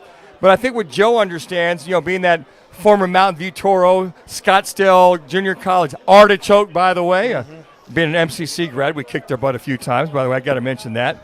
But I think one of the things that Joe does is he understands what it takes to build a program. He goes to Ohio State. Yep. He saw what John Cooper was doing there. Goes to the St. Louis Rams, backs up a guy by the name of Kurt Warner, and he sees what that takes to be a world champion. So when you come back and do what he did over at Queen Creek as an offensive coordinator and head coach and brings that back to Mountain View, he's got that pedigree. He understands what it takes to build a winning program. Now, they struggled this year, obviously, with a lot of young guys. And obviously his son with another ACL injury, so now he's got That's just tragic for him. It really is. I feel so bad for that young man. But now he's got Brady Goodman, a freshman quarterback, and not doing a bad job here in the first half. Oh, he's been they're not turning him loose, right? They're going to kind of keep him. They're protecting him. Yeah, they're going to protect him. But the chances that they have him throwing the football down the field, he's looked pretty good. He's got a nice spiral. He's got a good arm strength. And he just needs a little more help up front and some playmakers around him. Yeah, and we have a young group of guys around you. I think Joe's done a good job tonight of calling a good game plan. Short throws. It doesn't make him read a lot. He's had a couple throws down the field. But I got to tell you what, this is a game at 14-zip at halftime, the Red Mountain being up. I guess I'm a little surprised because you've seen how many points Mountain View's given up. But, well, that in a rivalry game, especially with these two rivals going at it, you just never know what can happen. And only down 14-zip, I think these are one of the things you're going to see in the second half is whether Red Mountain can finally get on track. We're seeing a lot of different looks. And I think a lot of the different looks, the Wildcat and Cressman in there and Heap in there, is to give their playoff opponents more to look at on tape. And I think that's the majority of it. It could very well be. Carter playing with that banged up knee. First time we've seen him with the brace on, and he looks pretty good. He doesn't look as limited as we thought he might be, so I think he's been more mobile. We saw him get out there and throw a nice ball to Gunnar Moore here on the near side, and he was scrambling, throwing that ball on the run. Didn't expect to see that kind of a play from Carter tonight, but he looks pretty good. Let's go to one point about the Bowers, Jackson Boyd Bowers. He looks the part. Not getting a lot of offense, but he's already going to BYU as a tight end. But his play defensively, he's been disruptive. Yeah, he really is. We call it, what does John Gruden call those guys? A good football player. Yeah. And carrying the number 86 number very, very well here at Mountain View. Sure. The old number of one Todd Heap, who's now one of your assistant coaches, which is kind of intriguing to see that. But, yeah, I'm impressed with Bowers, how well he moves. I remember last year how well at tight end and defensive end and just – his size and his ability to move and just that aggressiveness that this young man has. And I think those are some of the things that Mountain View's going to miss and that Joe Germain's going to have to replace coming into next year. We haven't seen any rivalry chippiness. There hasn't been a lot of unsportsmanlike calls. Nobody has staked the flag on the emblem or the emblazoned logo in this case. Are you surprised there isn't more nastiness that's come away this game? We've seen a lot of, pats on the behind. We've seen some high fives from one team. It's too nice, man. It's too nice. That's what Chris and I have been talking about. This game needs to be. There needs to be some nastiness to a rivalry. I call it energy. It's they're playing a game. I don't see that rivalry energy, or I think a good point is that rivalry chippiness, whatever you want to call it.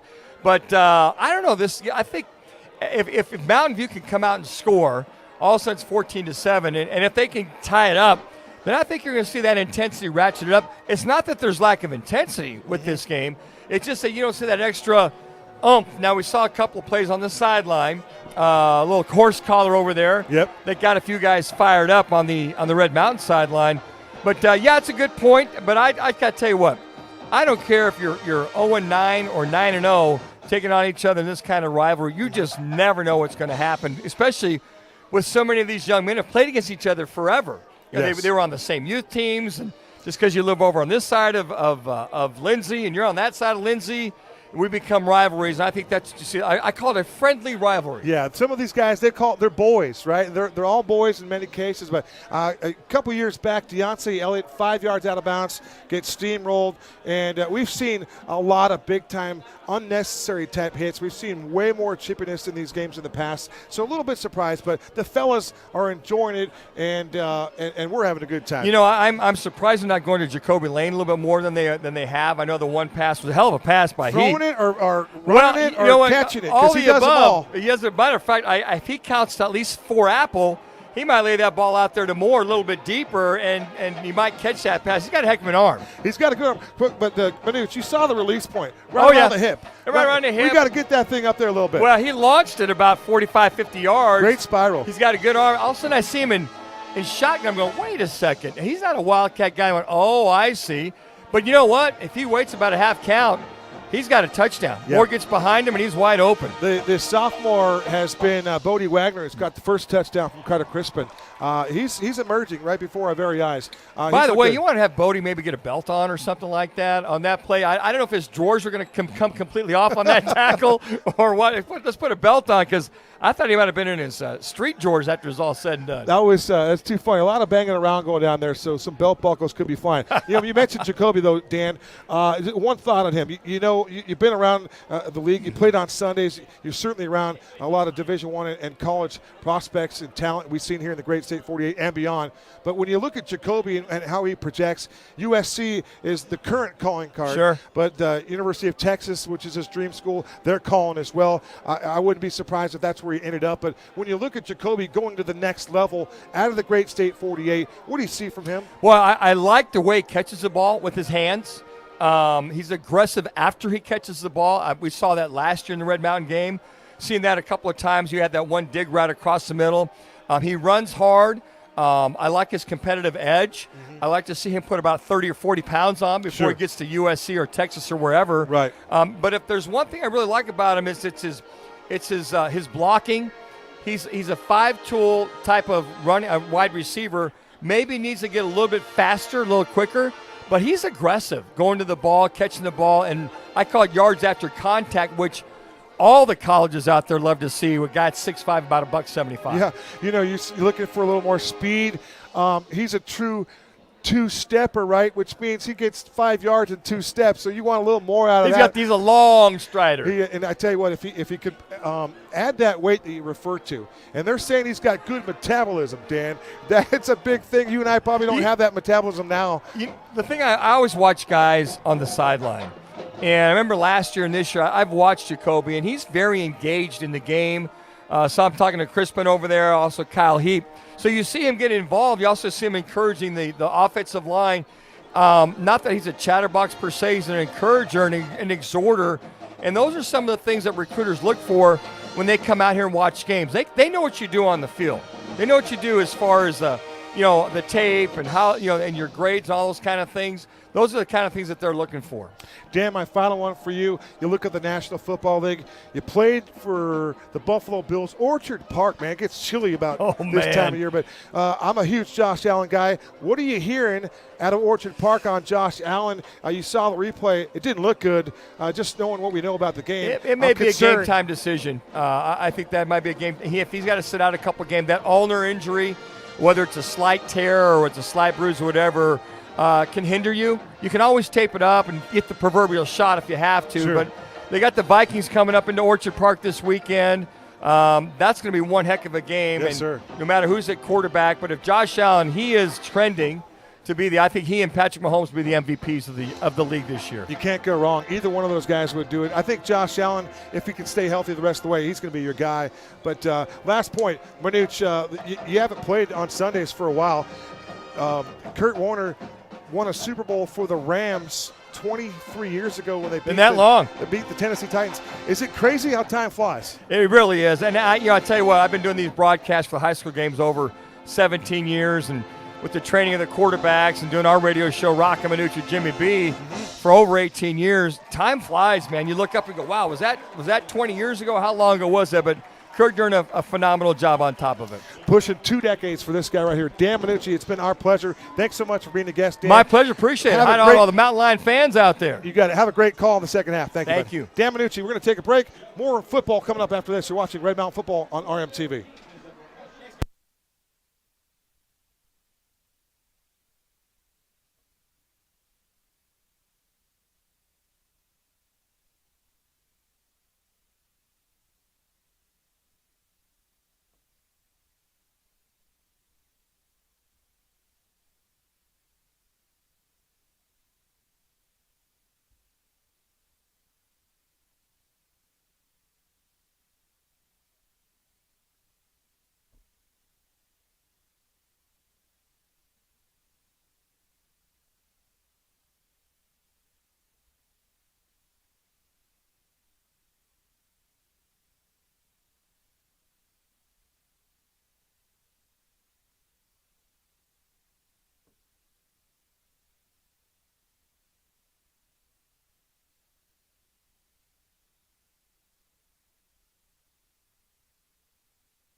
We welcome you back to Mountain View High School for the 33rd edition of the Battle of Brown Road as the Red Mountain Lions stake to a 14-0 lead. And Chris, one quick note, a special thank you to Dan Minucci, our halftime guest. Certainly enjoyed his candor. But Chris, we were talking about Jackson Boyd Bowers and his ability to play both sides of the ball, but what's going on with Red Mountain using that Wildcat, showing you a lot of versatility. He thought that it was more about posturing, putting a bunch of different things on tape for the opponent that we have no idea who it will be next week. Yeah, and I think there's definitely something to that. I know as a former play caller or offensive coordinator, you want to get a ton of formations and looks and motions and shifts just to make those guys, have to put that work in. The prep time. Yeah, and they have to show their guys those formations, so they have to know how to line up to it.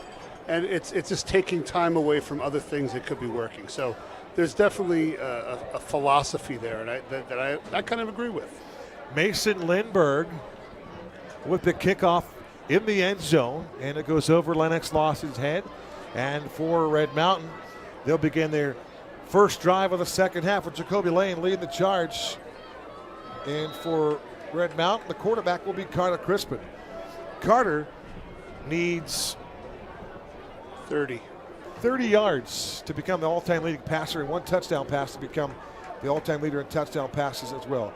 He'll start with Lane in motion, and Lennox Lawson is your tailback as Lennox, with a full head of steam, runs right up the middle and just cars off 8 yards to begin half number 2. Gets that good blocking up front from Anthony Martinez and Weston Hancock on the right side. Weston Hancock's impressive. He's only a sophomore, and he's been a starter at tackle and at guard at different points in the year, and he has a bright future. 6'5", 270. CA, you know all about offensive line guys. You know what it's like to be in the trenches. They're telling me that Weston Hancock has the ability and projects to be the best offensive lineman to ever come out of Red Mountain High School, and that's saying something. That is really saying something. That's because there's been a whole ton of good ones just in my time here, and then a bunch before that as well. Here goes Lennox Lawson again with a big hole right up the middle, and they're clutching and grabbing and trying to dislodge that football from Lennox Lawson, but Lennox holding on to the ball, running with the ball up tight on that shoulder. Again, another first down run for 13. Yeah, there's another great run. And I think you could probably have arguments all day long with guys from different eras and who was a better offensive lineman. And I don't know, a lot of good ones to choose from in the Red Mountain tradition. Well, Ben Bray was one of those guys. Absolutely. There's a whole bunch more, but Ben Bray, Max Bray's brother, both those guys went on to play at the next level. Of course, Ben playing at Arizona State, playing for Shawneguano right now. Bodie Wagner to one side, Jacoby Lane to the top of your screen. Both guys with single coverage. This is a run play for Lennox Lawson. Again, he gets spotted those first 5 or 6 yards running downhill, and he'll pick up another 7 yards on this carry. Just snap it back, I formation, running right downhill, easy peasy, Chris. This is a set the tone kind of drive right now. I'm getting the sense that Coach McDaniel wants to hit the Toros with some body blows and soften them up a little bit. And, of course, obviously, the better the run game is, the better your play-action game is going to be. Boy, look at the hog out there. Ambrose Johnson, 6'1", 290, a senior defensive lineman, wearing number 79. He moved from one side to the other. Jackson Boyd Bowers lines up on the edge. Snap back to Crispin. Again, another run play for Lennox. Lennox picks up the first down, and he'll pick up about 6 yards on top of the line to gain. So, again, impressive running. 3 straight runs, 3 straight big holes for Lennox Lawson to exploit. Yeah, great start. Just chew some clock, soften them up, and I like what they're doing right now. Gain of 11 from L3. First and 10 from the Toro 47-yard line. Working right to left. First drive of half number 2 as the Mountain Lions lead it 14-0. Crispin has Lennox flanked to his left. Tight formation with 2 wide receivers to the near side. This is a change of direction. There goes Lennox into the open field. Lennox to the second level, and Lennox is going to pick up 9 more yards. Boy, I thought the spot was a little shy, Chris. It looked like he moved the chains, and they're going to spot him about a yard shy. But another nice run, a change in direction again for Lennox Lawson. Yeah, he just stopped, saw the over pursuit, and went back against the grain for a nice pickup there. 8:47 to go in this third quarter. Carter Crispin with 3 wide receivers to work with, and he's got Jacoby to the near side. And here's another running play for Lennox. Lennox to the outside at the 30-yard line.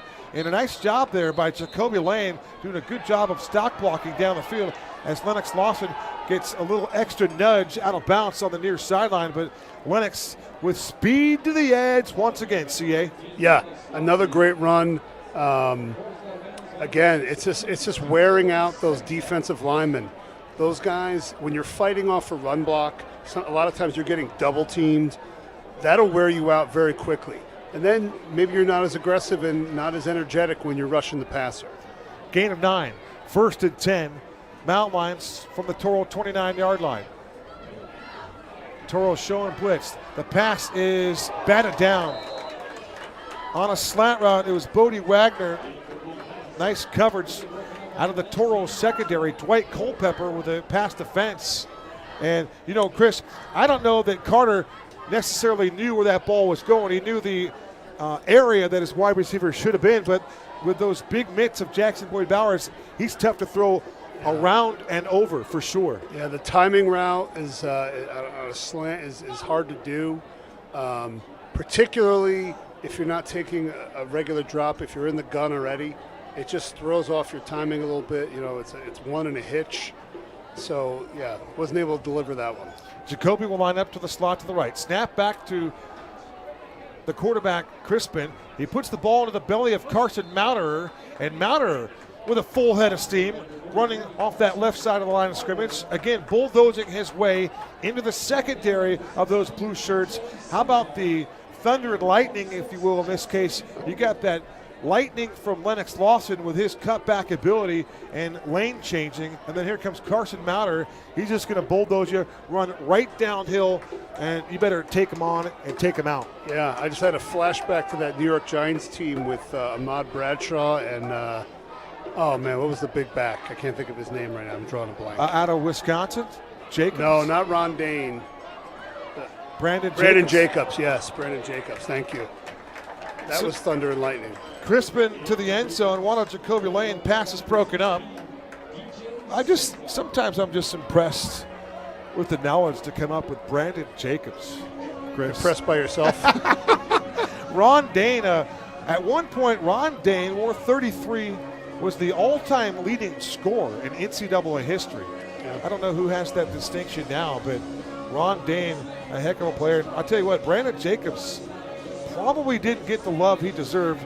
I want to say Jacobs out of Auburn, I'm not sure, but Brandon Jacobs, one heck of a player. He was. He had a great couple years in those Super Bowl runs, and then Bradshaw being the change-up speed. Gianni Edwards has checked in at tailback. Snap back to Crispin, rolls to the far side. They go back to Skidmore to the 20, 15, 10, 5, touchdown, Cannon Skidmore from Carter Crispin. Flag on the play. There is a penalty marker down, and oh my, holding against Red Mountain. And that's going to take the touchdown off the scoreboard. You know, Cannon's brother Gage scored on a beautiful tight end screen a year ago, and the play was negated due to a penalty. Cannon Skidmore scores a touchdown on a tight end screen, and it's taken off the board due to a holding penalty. That's also going to negate the 45th touchdown pass in the career of Carter Crispin. Yeah, it's a gut punch on a number of levels.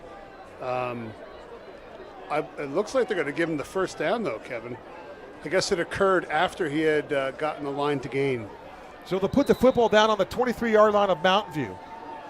7:33 to go. It's 14-0. Fresh set of downs for Carter Crispin and company. Cannon Skidmore had a touchdown taken off the board.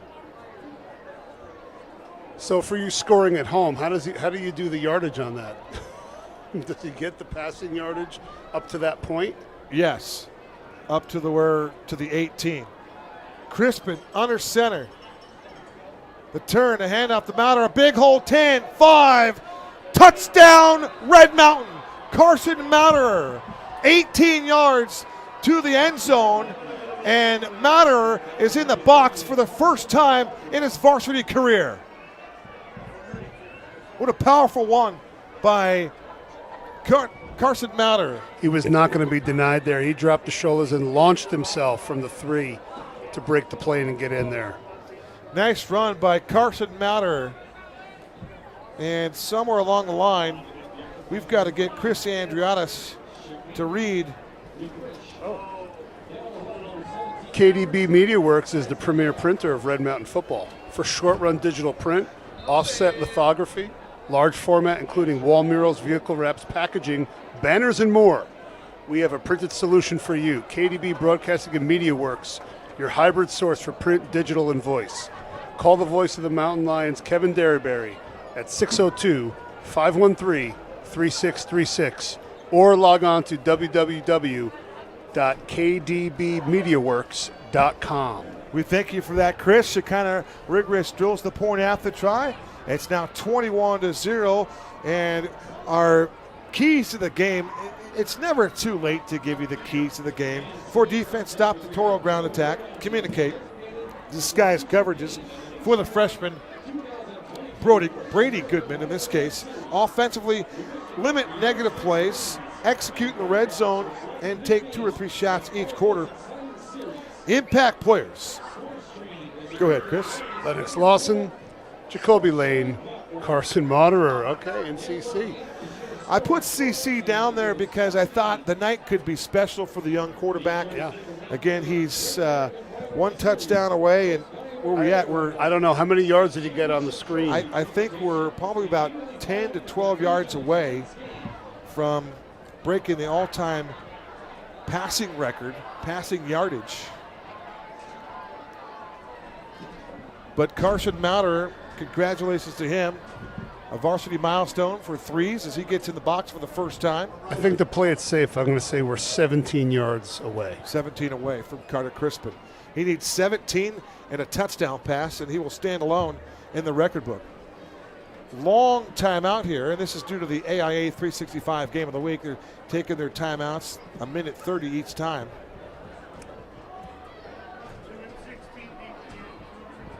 Chris, it's been a well-played game, and so far, Kyle Anders' defense is pitching a shutout. Yeah, and they're doing a great job keeping the passing game limited, and really, like you mentioned in your keys, changing up the looks for the freshman quarterback, and it's hard for him to decipher what's happening on the back end after post-snap.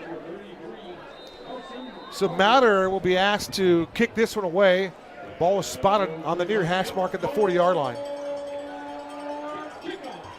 DJ Caesar is back deep. It'll be Caesar here to the 20. Looking for a block, can't get it. He's going to get decked at the 18-yard line. That was some solid coverage there. It looks like they got fixed their issues on the left side and had nowhere to go there on the return. Boy, I couldn't quite make out who made the stick. It might have been Jamison the Blade Wade, and maybe Jacob Red Wing also contributed on that special teams tackle. Either way, it'll be Brady Goodman to go to work from his own 24-yard line. His team trailing by 3 touchdowns. And you get the sense here that this is kind of a do-or-die situation for the Toros here. If they're not able to get on the board, this game could slip away. Goodman, play fake, deep ball, down the field. The ball is in and out of the hands of the wide receiver. He wanted Zach Gomo, and he dropped the football. That could have been 6 points. You got to respect the way that Goodman put that ball out there for his receiver to make a play on. That's a freshman quarterback.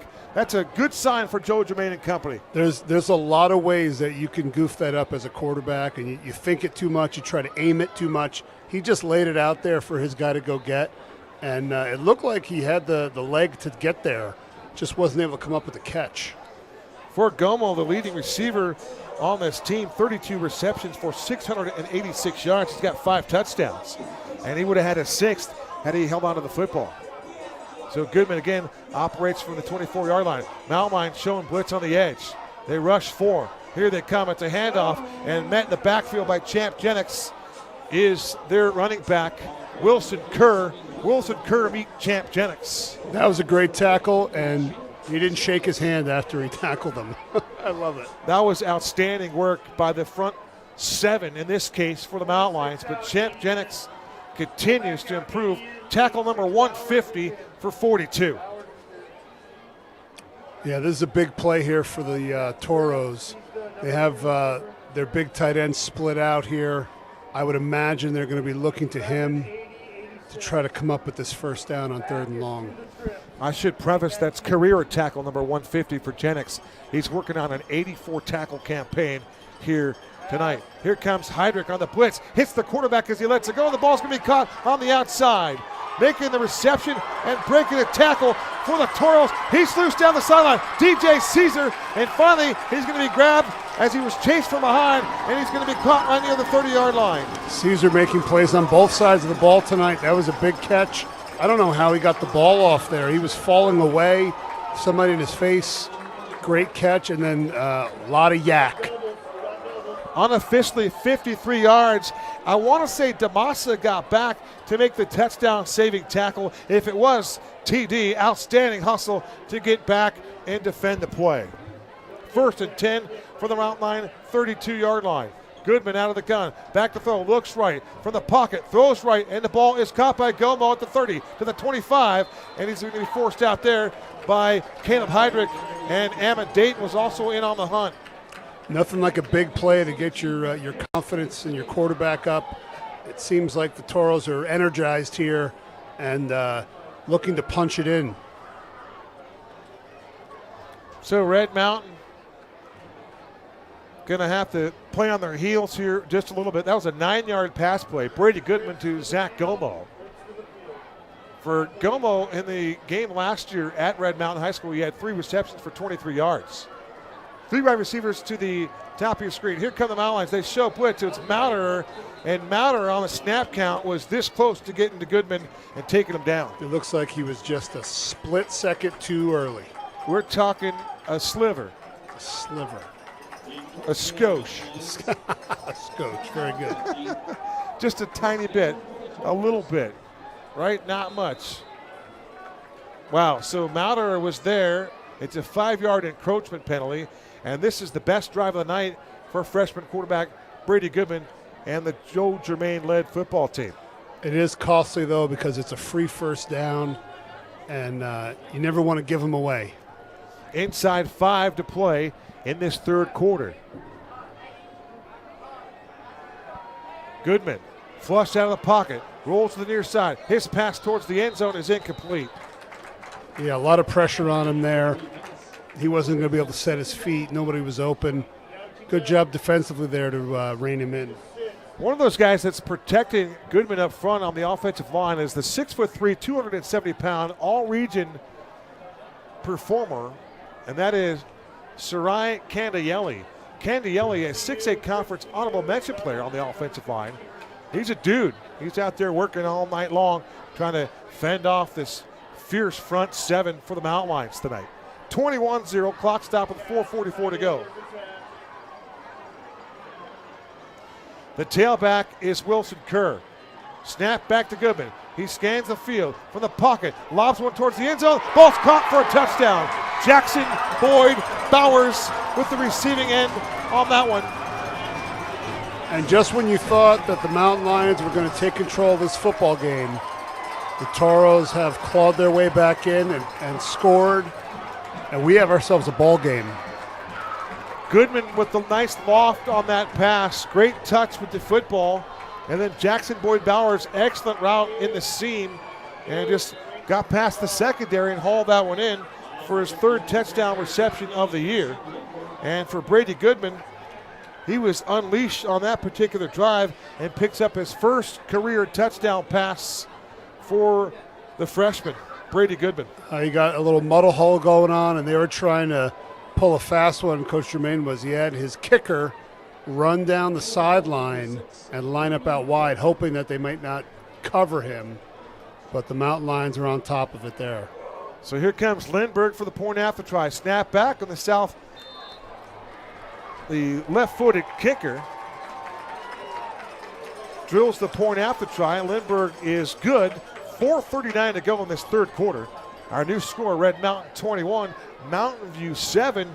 And for Brady Goodman, arguably the best drive of his young career, and they turned him loose, was able to throw the football down the field, and it turned into results, and it's a touchdown for Mountain View. They're back in this football game. They are back in, and I think that could go a long way for his confidence and knowing that his receivers are going to be where they're supposed to be, and he's delivering the ball with some velocity, and it could be the start of something really special here for the Toros for the future. Chris Damanucci and I were talking at the break about the lack of chippiness or the lack of nastiness in this rivalry. Too much respect for one another, but I don't think you're going to see that tonight in Hamilton and Chandler. By the way, Hamilton leading at the half 7-3. Wow. On that score. Interesting. Yeah. Rick Garrett's team already with the adversity of that loss to the Basha Bears.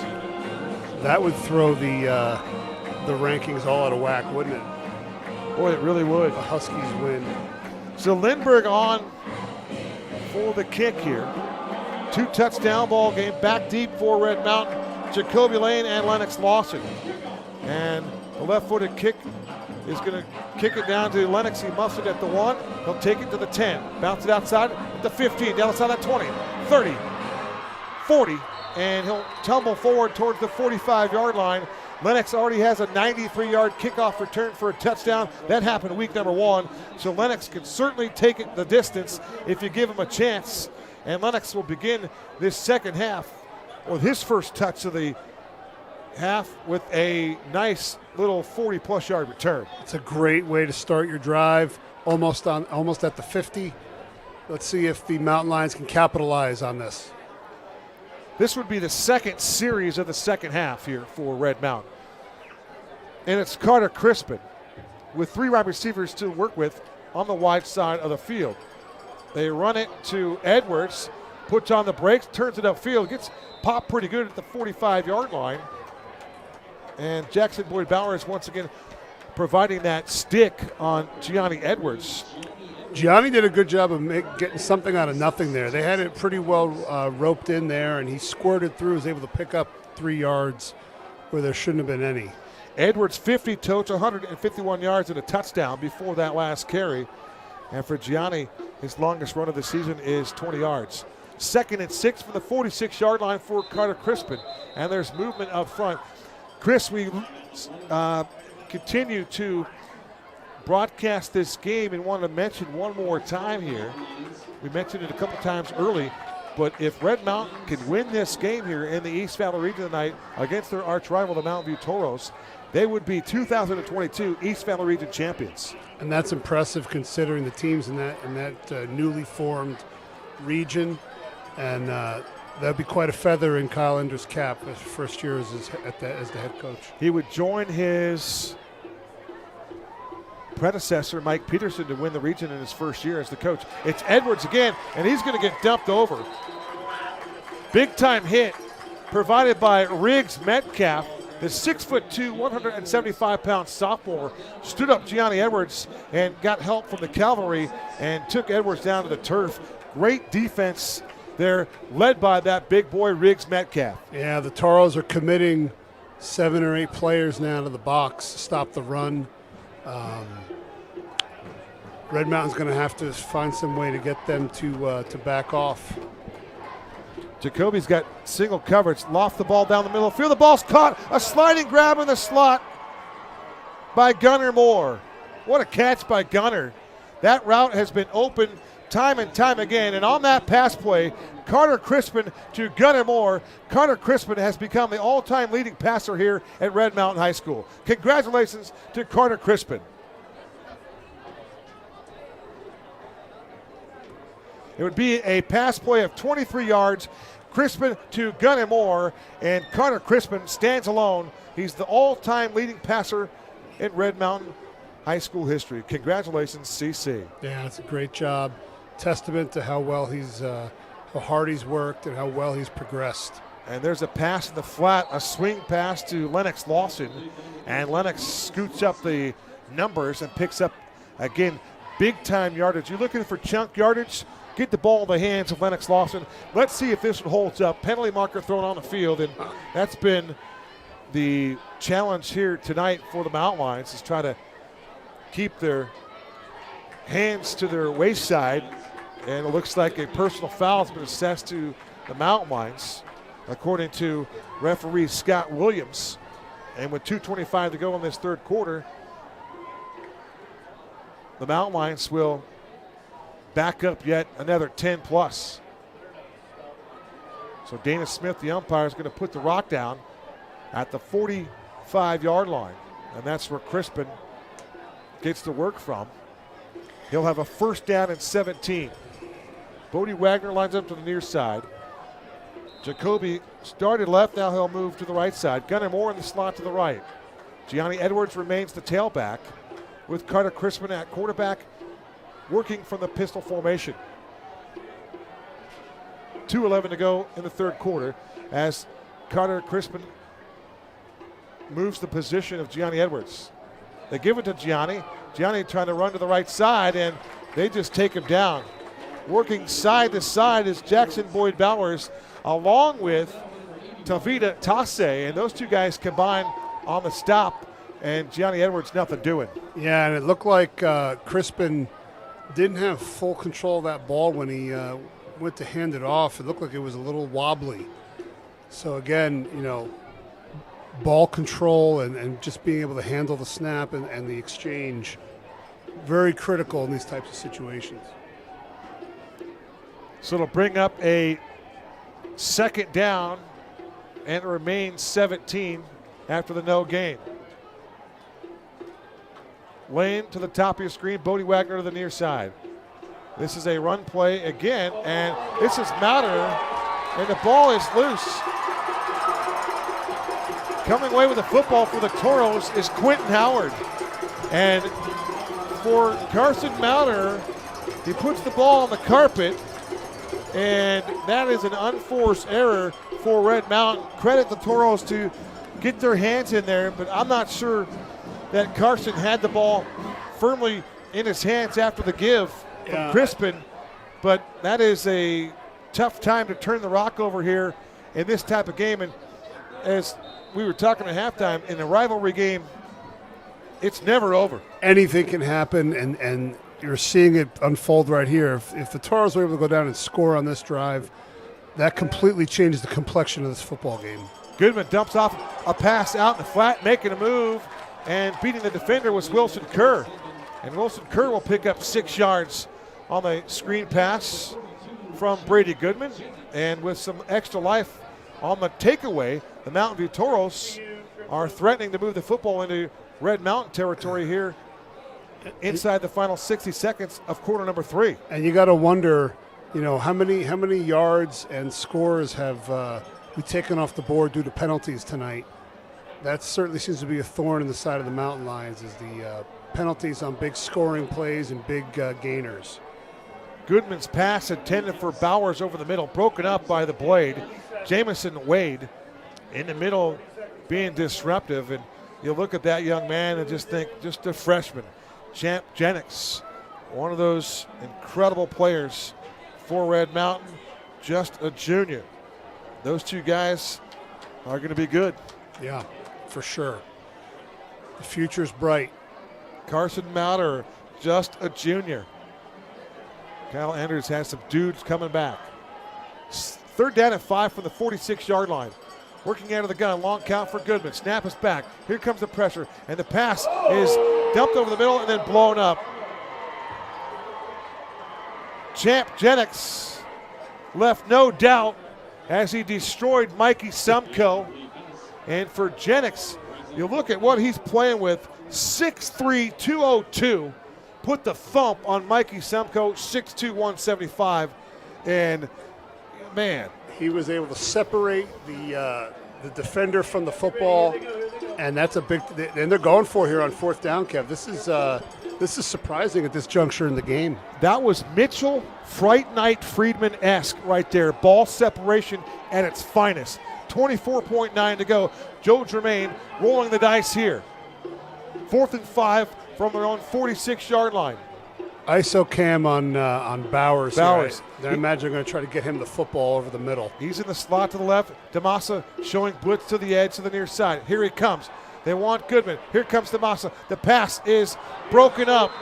It was thrown behind Bowers. Credit Tanner Demassa and Braden Kasmerick forcing the issue as the bookends came in, met at the quarterback, and forced that incompletion. And great coverage on the back end as well.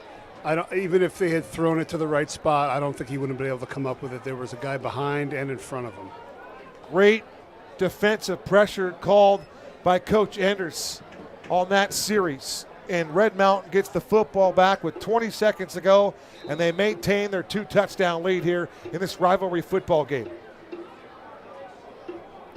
Red Mountain is 12 minutes and 20 seconds away from becoming region champions. There goes Lennox in motion. He gets the pass, makes the catch, and there are too many Toros there to take Lennox down. A whole bunch of guys there, led by Jackson Bogle and friends. That will be the final play of quarter number 3 here in Mesa from Toro Stadium on Jesse Parker Field. As we move to the 4th and final stanza, Red Mountain holds a 21-7 lead. You're watching Red Mountain football on RMTV.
We welcome you back to Mountain View High School. Kevin Derryberry alongside Chris Andrianis, a one-time Hokie. My guy, CA, with me in the booth. He will be completing his first season with me here in 12 minutes, Chris. How's it been going for you? Exciting stuff. So far, so good, man. Exciting stuff. He is just absolutely thrilled to be here. From the 48-yard line, it's Carter Crispin working left to right with 3 wide receivers on the field. There goes Lennox in motion. He wanted Jacoby. He can't get Jacoby because he didn't get sacked on the play. Great work coming from the outside by Jackson Bogle. And Bogle picks up the sack on Carter Crispin.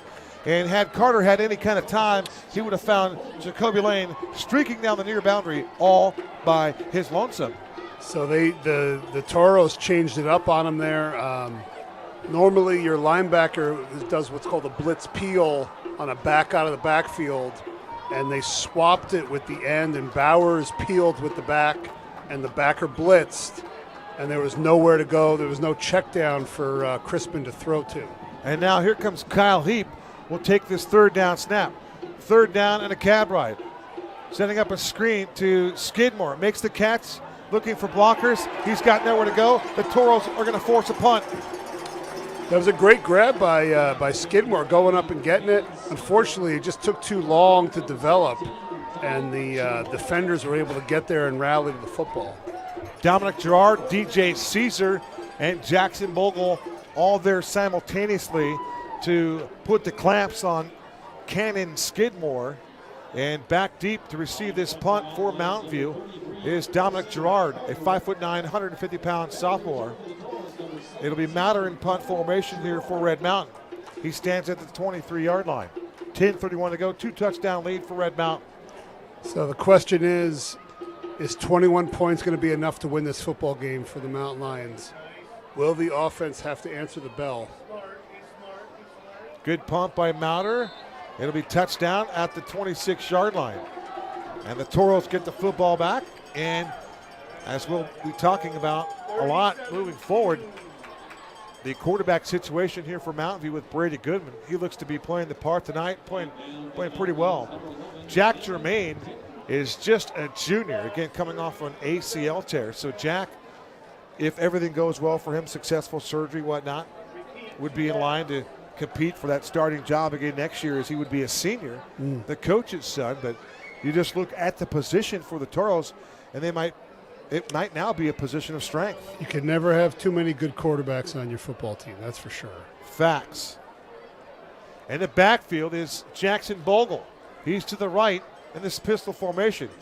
And it'll be Goodman. Deep ball. He has Gomo, and the ball's caught at the 40-yard line. Same play they ran earlier that he dropped. He came up with that one, and the Toros are moving the football here. 36-yard pass play. Brady Goodman to Zach Gomo, and the Toros on one throw of the football down the field are in Red Mountain territory. And it looked like they had two guys about to get home as well, and they actually looked like they pulled up instead of running through. You know, that the fear of the roughing the passer call these days has really changed the way defenses play football.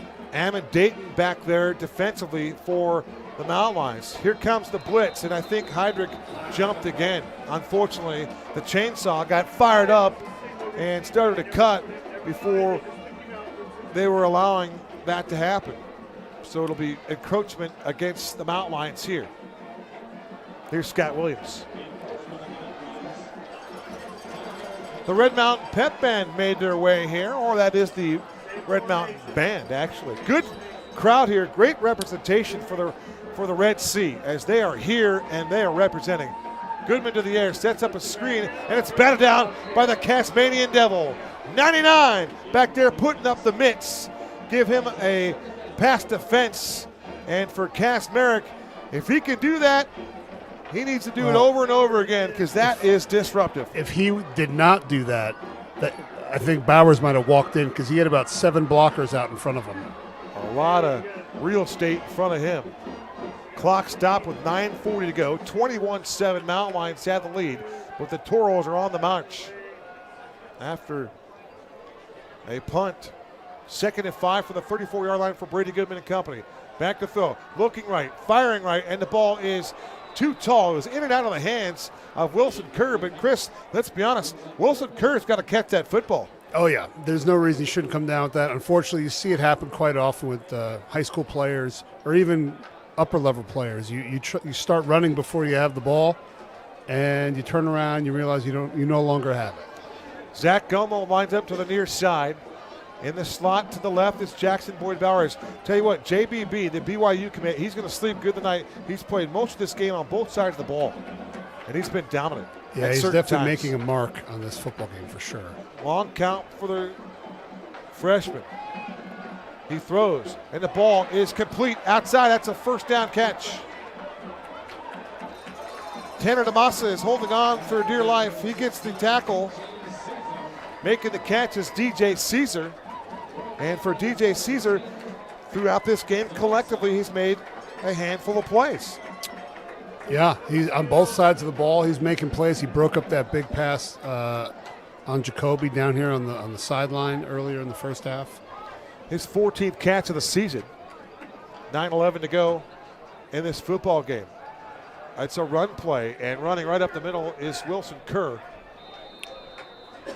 Yeah, you get the sense here that this is a now or never kind of drive for the Toros here. They need to punch this in a touchdown to give themselves enough time to get a stop and then come back and tie it up. Stephen Van Beekum down there doing the dirty work. Here comes Heydrich on the blitz. They're going after Kerr again. They stand him up. There's Jamison Wade there. Excellent work by Red Mountain. Answering the challenge on a quick snap. The Mountain Lions were not fooled at all. And they're there to greet the ball carrier. Wilson Kerr, nothing doing. No gain on that play. And I would say undoubtedly they're in 4-down territory here. They're knocking on the door of the Red Mountain red zone. 3rd down at 6 from the 24-yard line. Down by 14. 8:14 to go. Kerr remains in. He's to the right of Goodman.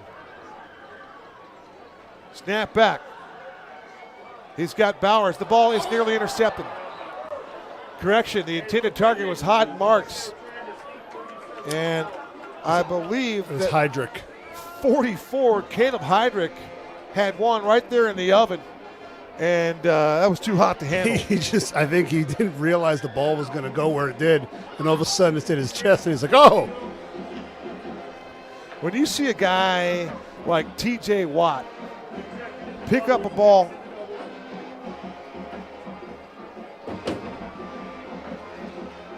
when you see TJ Watt intercept a pass coming off the edge for the Steelers, and that angle that he's at, and he picks off a line drive pass that's a swing pass. What an incredible feat. Goodman being pressured by Kasmerick. He throws, jump ball, far sideline, incomplete. Good defense there. Throw was a little bit high, trying to put it in the right spot, but that's a great stop by the Red Mountain defense there. Happened on both sides, right? You look at the pass rush from Braden Kasmerick, give him a hurry. He forced the issue. The secondary double coverage, you had Xavier Sanchez back there, and he did a nice job. And now the conundrum for the offensive coordinator. Do you run the football into the teeth of a 9-man box, or do you try to do something different? Well, you have Lennox Lawson, and you can keep giving him the rock. Running behind the new tight end out there. How about number 98, Josh McElroy, CA? Yeah, he is a big boy. I don't know if they're going to be throwing him any passes tonight. 6 foot 240 big, Chris. Yeah. But he's a solid blocker, and he's obviously being brought in to add some oomph to the blocking on the edge. I know that Bowers is already committed to BYU, but I'd love for Sean Aguano to make one more call and see if he can't get Jackson Boyd Bowers to think about Arizona State. He'd be one of those guys to start making people think. And Jacoby Lane would be one of those guys that makes people think. We know it's going uphill, but the idea is there. Heap the handoff to Lennox as he spins at the point of contact. And you have to credit the Toros defense. These guys have not quit.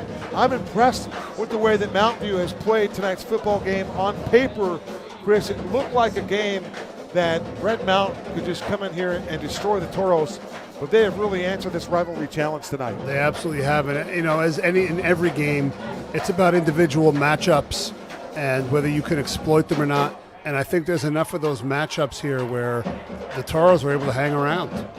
Jacoby Lane will work out of the Wildcat. He takes the snap, and he'll give it up to Lennox, and Lennox is going to get taken out in the backfield. Nothing doing. Yeah, and it's really, I feel like I would wonder what the number is of yardage lost on penalties, because it seems like every time they have a big gainer, there's a flag on the play. Yes, we've seen that time and time again tonight. Yeah, it's tough. And we'll see those numbers in the morning. Our staff has done a great job. You don't want to pick on Mountain View, but their data entry, I thought that was part of the curriculum over here at Mountain View, but data entry is not anything that they do. But I tell you what, Josh Barge, Kyle Anders, the guys on our staff at Red Mountain High School have been magnificent about releasing the numbers and the statistics to me almost routinely before noon on a Saturday. I don't know if there's anybody that spends more time in front of a laptop than Josh Barge. Is that right? That guy, I mean, back a couple years ago where he created a software program for Wiz to run his offense. He's just a wizard behind that keyboard. CA, let's go back to the Coach Fall story. Coach Fall teaches at Mountain View, has for a long time, but he coaches football for the Red Mountain Mountain Lions. Yeah. Coach Fall on campus today. He wore all black, and he also brought donuts. And he told me that his colleagues said, hey, why are you wearing this? Why are you bringing donuts? Heap to the air, deep ball. He's got a diving Lennox Lawson, and this one is just off the fingertips as Lennox came up just a little bit displeased because you know that Lennox thought he should have held on to that football. That would have been an acrobatic, almost Jacoby Lane type catch. I thought he put too much on it, and Lennox just turned on the jets and got under it. Yeah. And, got his fingertips on that ball. I mean, that would have been a game changer right there. That really would have been. Carson Mauter on the punt. So anyway, his teaching colleagues continue to ask Coach Fall some questions. He said, hey, I'm prepared. I'm wearing the black. I basically am prepared to go to a funeral, and that's why he dressed that way. And that's why he said that at funerals, you wear black and you bring food. And that's why he brought the donuts and he wore black. It was a repass for the Toros. Is that what you're Was that Cannon Skidmore on special teams? If that was indeed Cannon Skidmore, what an open field tackle for Skids. Skids coming up big tonight. He, just like his brother Gage, had a touchdown called back. And now there's someone on the field here, perhaps that it's a TV timeout, not a streaker. The AIA 365 wants to talk things over. They're going to take their minute 32. We'll take the minute 32 as well. 6:26 to go in the fourth quarter. Our score, Red Mountain 21, Mountain View 7. You're watching Red Mountain football on RMTV.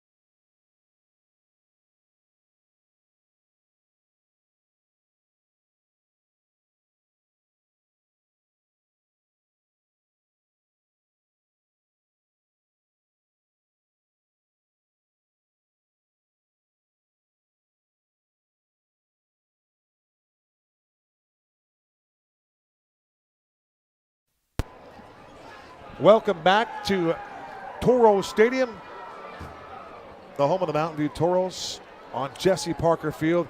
Chris, a couple of years back, all the East Valley schools received the purchase orders to place the order for these synthetic turf fields. And it has just added so much to high definition filming and the cinematography in our broadcast. The turfs are fast and they're easy to maintain. But I wonder about the safety of the players on these kind of fields long term.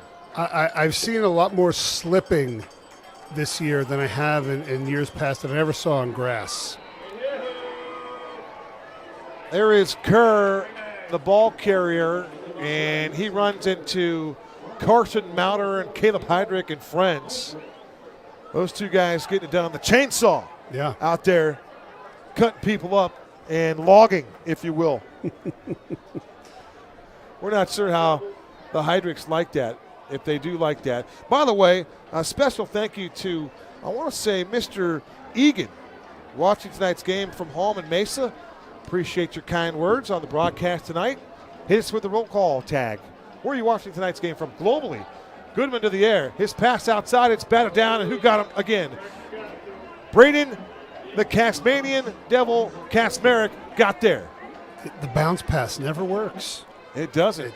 Chris, give us some scores around the Great State 48. What do you know? Fourth quarter, Hamilton and Chandler are tied at 10. Whoa.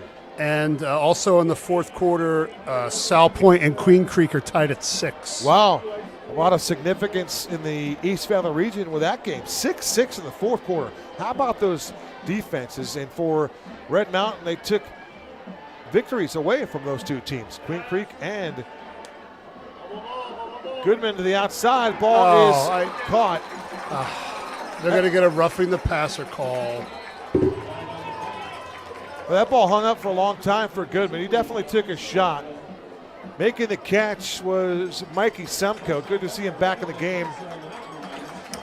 I just don't understand, what is a defender to do? you're running full speed at a quarterback. The quarterback still has the ball in his hands. You leave your feet. How are you supposed to stop yourself once you've launched yourself at this quarterback? It's a judgment call, Chris, and it's just unfortunate. You know. I blame Tom Brady. Yeah.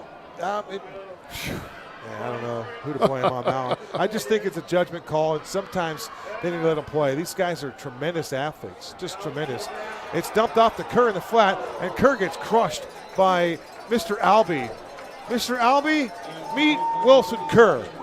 And there was some separating going on there as well. What a hit by Albee. And the Toros knocking on the door here. You know, the Mountain Lions have not been able to put the nail in the coffin yet. A touchdown here could make this last 5 minutes very interesting. No doubt about it. Time becoming a major factor here for Joe Germain and company. Kerr remains in. He's to the left of Goodman. Long count for Brady, trying to use that hard count. He gets rid of it. Pass on a wide receiver screen. It's Gomo. He's open. He's to the 5. He's going to score a touchdown. They ran it earlier, and the linemen weren't able to get out in front. That timed up perfectly there, and he was untouched into the end zone. And we have got a very interesting football game on our hands here. Zach Gomo from Brady Goodman, 23 yards, and as Chris pointed it out, untouched to the house. Point after try upcoming here, 4:43 to go, and we have a brand new football game here in the Battle of Brown Road, the 33rd edition of the Battle of Brown Road. Coach McDaniel's going to have to go to his bag of tricks and get his best play calls that he has at this point. A scoring drive here would seem to be able to be enough to ice it. Mason Lindbergh on for the point after try. Out of a Derek Downing hold, the left-footed kicker. His kick is up right through the uprights. 4:43 to go in this fourth quarter. Our new score, Red Mountain 21, Mountain View 14. This thing is going to get interesting here for the final 4:43, and you're asking for Coach McDaniel in this offense to get a touchdown or they could kill the clock. Well, I think what Coach Enders is saying to his team right now is championship teams close out games. And we have the football here, you know, assuming that they don't onside kick it here.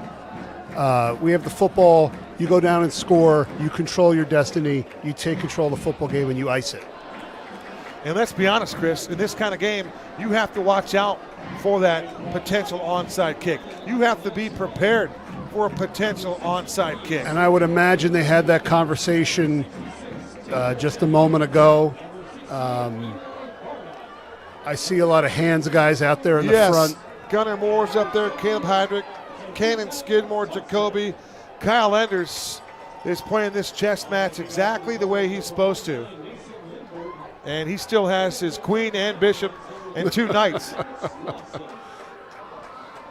So a 7-point ball game.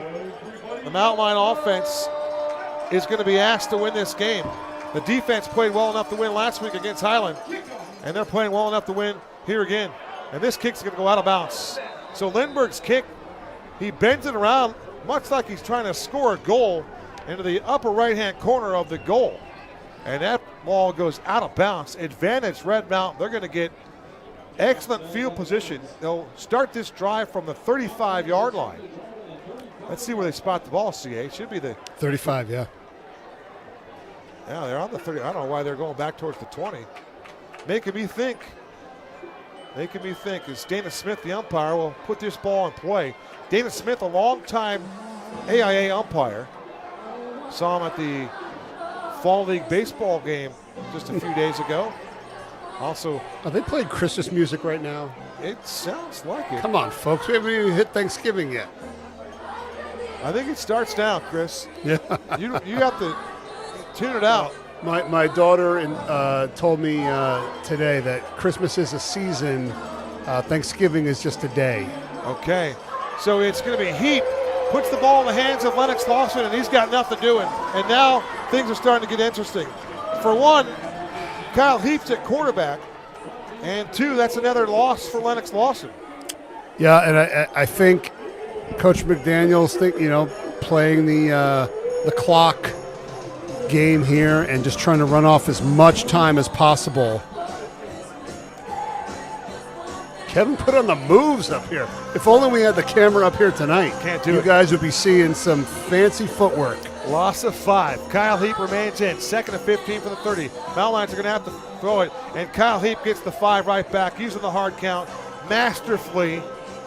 That's one thing that Carter Crispin and Kyle Heap have done a great job as. And let's be honest, if you're playing football in 2022 as a quarterback, you've got to master the hard count. Yeah, well, the thing I've noticed now, especially in the college game, everybody's doing the clapping thing. Nobody even has a cadence anymore because it's so loud, and you see the guard kind of just tapping the center when it's time to snap it. When it's go time. Yeah. JBB lines up on one defensive end spot. Huge break for Red Mountain. And it's it's free 5. a double whammy that the clock continues to run on a defensive penalty. This is Lawson. Lawson spins out of a tackle, and he's thrown down to the turf, approaching the 45-yard line. It looks like he'll be a couple yards shy of the line of game, but it'll bring up a 3rd down and manageable here for Brian McDaniel, the offense. And how big of a play is this, Chris? And this is where you grab your offensive line and say, we're putting this on your back, fellas. Let's go. I'd be running right behind Jefferson Giles on the right side. He's trying to use the hard count again. Looks over towards the sideline. It's back towards Lennox. Lennox trying to will his way towards a 1st down, and he's close. And it's all about the spot, Chris. Yep, they're moving it. It's a 1st down. I want to credit Kyle Heap on the deception. He made it look like he wasn't sure what the play was, and it was a snap right back to Lennox Lawson. I got real nervous there for a second. And, actually, as a head coach back in the day, I got a penalty for doing that play because of the deception, because my quarterback was too good of an actor. Oh, come on. And they called it back. I was always trying to take away these officials, man. When you get cute. No measurement necessary. Great extra effort by Lennox Lawson. And the 4-minute, Heap's checking to see where the countdown's going to be coming from, waiting for the back judge to. There's a 10-second warning. It'll be Heap under center. Lane in motion to the near side. It's a handoff to Edwards.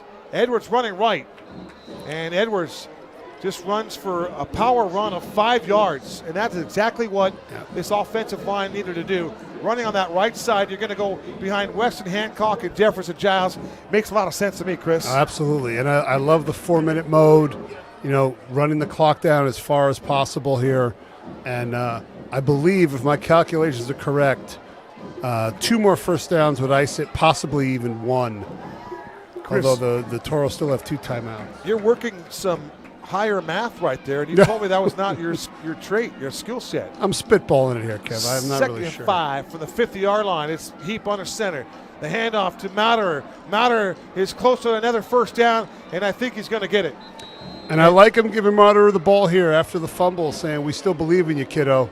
Go out and get us that 1st down. And Matterer with a huge run, just cradling that football, and that's a chain-moving run for 3s in crunch time. Final 1:34 to go. Yeah, a 1st down would ice it for sure here. I don't think they can just kneel it out because of the timeouts. Red Mountain has beaten Mountain View 7 of the last 9 times they played. The dominance happened in the early years. Yeah. Mountain View won the first 11 games they played against their rival. And now it's time for Red Mountain to try to climb back in. They're down 21-11 in the all-time series. Again, Edwards trying to burrow his way for any kind of productive yardage as Kyle Heap jogs to the sideline, takes a look at the game clock, sees that there are 61 seconds to go, and that's where Joe Germain will take another timeout and prolong things here for a moment. But when play resumes, Chris, Red Mountain will have a 2nd down and 8 in Toro territory. Yep, and a 1st down ends it. Ball security is of the utmost importance on here, so the exchange, the snap, the handoff, all of it needs to be good, and they should be able to seal this one here. Think about the future here, Chris. With a win tonight, Red Mountain's going to win the East Valley region. We believe that they're going to be a top 5 seed in the 6A Conference State Championship tournament. Yeah. And the idea that you got multiple quarterbacks starting to play pretty well. Carter Crispin's obviously your guy, but you know you have something in Kyle Heap now. You're trying to continue to develop the junior in Kyle Heap. But your ground game has started to develop more than one guy behind Lennox, so you're starting to develop some depth there. And if Braden Kastmerick and Caleb Heydrich and Champ Dennis continue playing football with that ascent upwards, boy, I tell you what, I like their postseason opportunity. I really do. And it's a lot about momentum going into these playoffs. Is if you come in playing well and you find something that's working, you can ride that momentum quite a ways. Jacoby Lane takes the direct snap, and he picked up 6 yards working on the right side again. He waited just a moment for that crease and found it. Timeout taken, 55.9 to go. Let's look at the standings in the 6A East Valley region. Right now, at 2-1, South Point and Queen Creek are tied with Red Mountain, but the Mountain Lions hold the tiebreaker over South Point Catholic and Queen Creek. Williamsfield at 2-2. Mountain View has not won a game in region play yet this season. And for Mountain View, they would fall to 2-8. They would not make the playoffs. If the playoffs happened today, I believe they would still be in. Hamilton's taking a 3-point lead on Chandler in the 4th. South Point and Queen Creek still tied at 6. The Toros' first year in the AIA came back in 1978 when they joined the 3A conference. Higley beating Williamsfield in the 4th quarter, 28-21. Interesting. All right, it's Jacoby again. 3rd and 4. Big play here for the Mountain Lions. Snap is back to Jacoby. He nearly lost his footing, and now they're going to say his knee hit. And that's something that wouldn't happen on natural grass, Kev. Yeah, we saw the turf monster again step up here. So the clock is running. It looks like there might be a 3 or 4 second differential between the play clock and the game clock. Chris, we talked about the Toros and just really what a juggernaut they were over a course of 3 decades. Yeah. But Mountain View, between 96 and 98, they won 40 consecutive games. It's 40 impressive. straight. Unbelievable. I'm not sure what's happening there. What was the sense of urgency there? I don't know, but how about 46 years of playing tackle football here in the West? That's a lot of good football. And Mesa. 46 years. Joe Germain is 10-10 in his brief tenure. For Coach Germain, he's the 6th head coach in Toro history, and you've had some good ones. We talked about Bernie Buskin and Tom Joseph. Those guys have 4 state championship rings in their own right. Plus, you add the 4 from Jesse Parker, and another, 4 runner-ups. 2 of the last 2 runner-ups for Mountain View, there were losses to Hamilton, who is now an absolute dynamo. And that's even more impressive in that was the era before open enrollment. So you went to school where you lived. In the quality win category, the quality win for Mountain View this year, they beat Chaparral 29-26. That's a quality dub in name only, because Chaparral's not that good of a football team anymore. Right? No, not what we thought they were going to be, at least anyway. And I'm taking a shot at my alma mater. 14 seconds to go. And they're going to punt. Mouter is going to get rid of it. See, my thought would have been, why not take the delay of game and then punt it? Don't disagree. Oh, my goodness. It's Mouter. He's thought about faking it, and, boy, this is going to get interesting here. For the Toros, they're going to have a shot to score. 8 seconds. 52 yards. Well, okay, they're going to put it at the 50. Where are they going to put the football? It's going to be on the 48-yard line.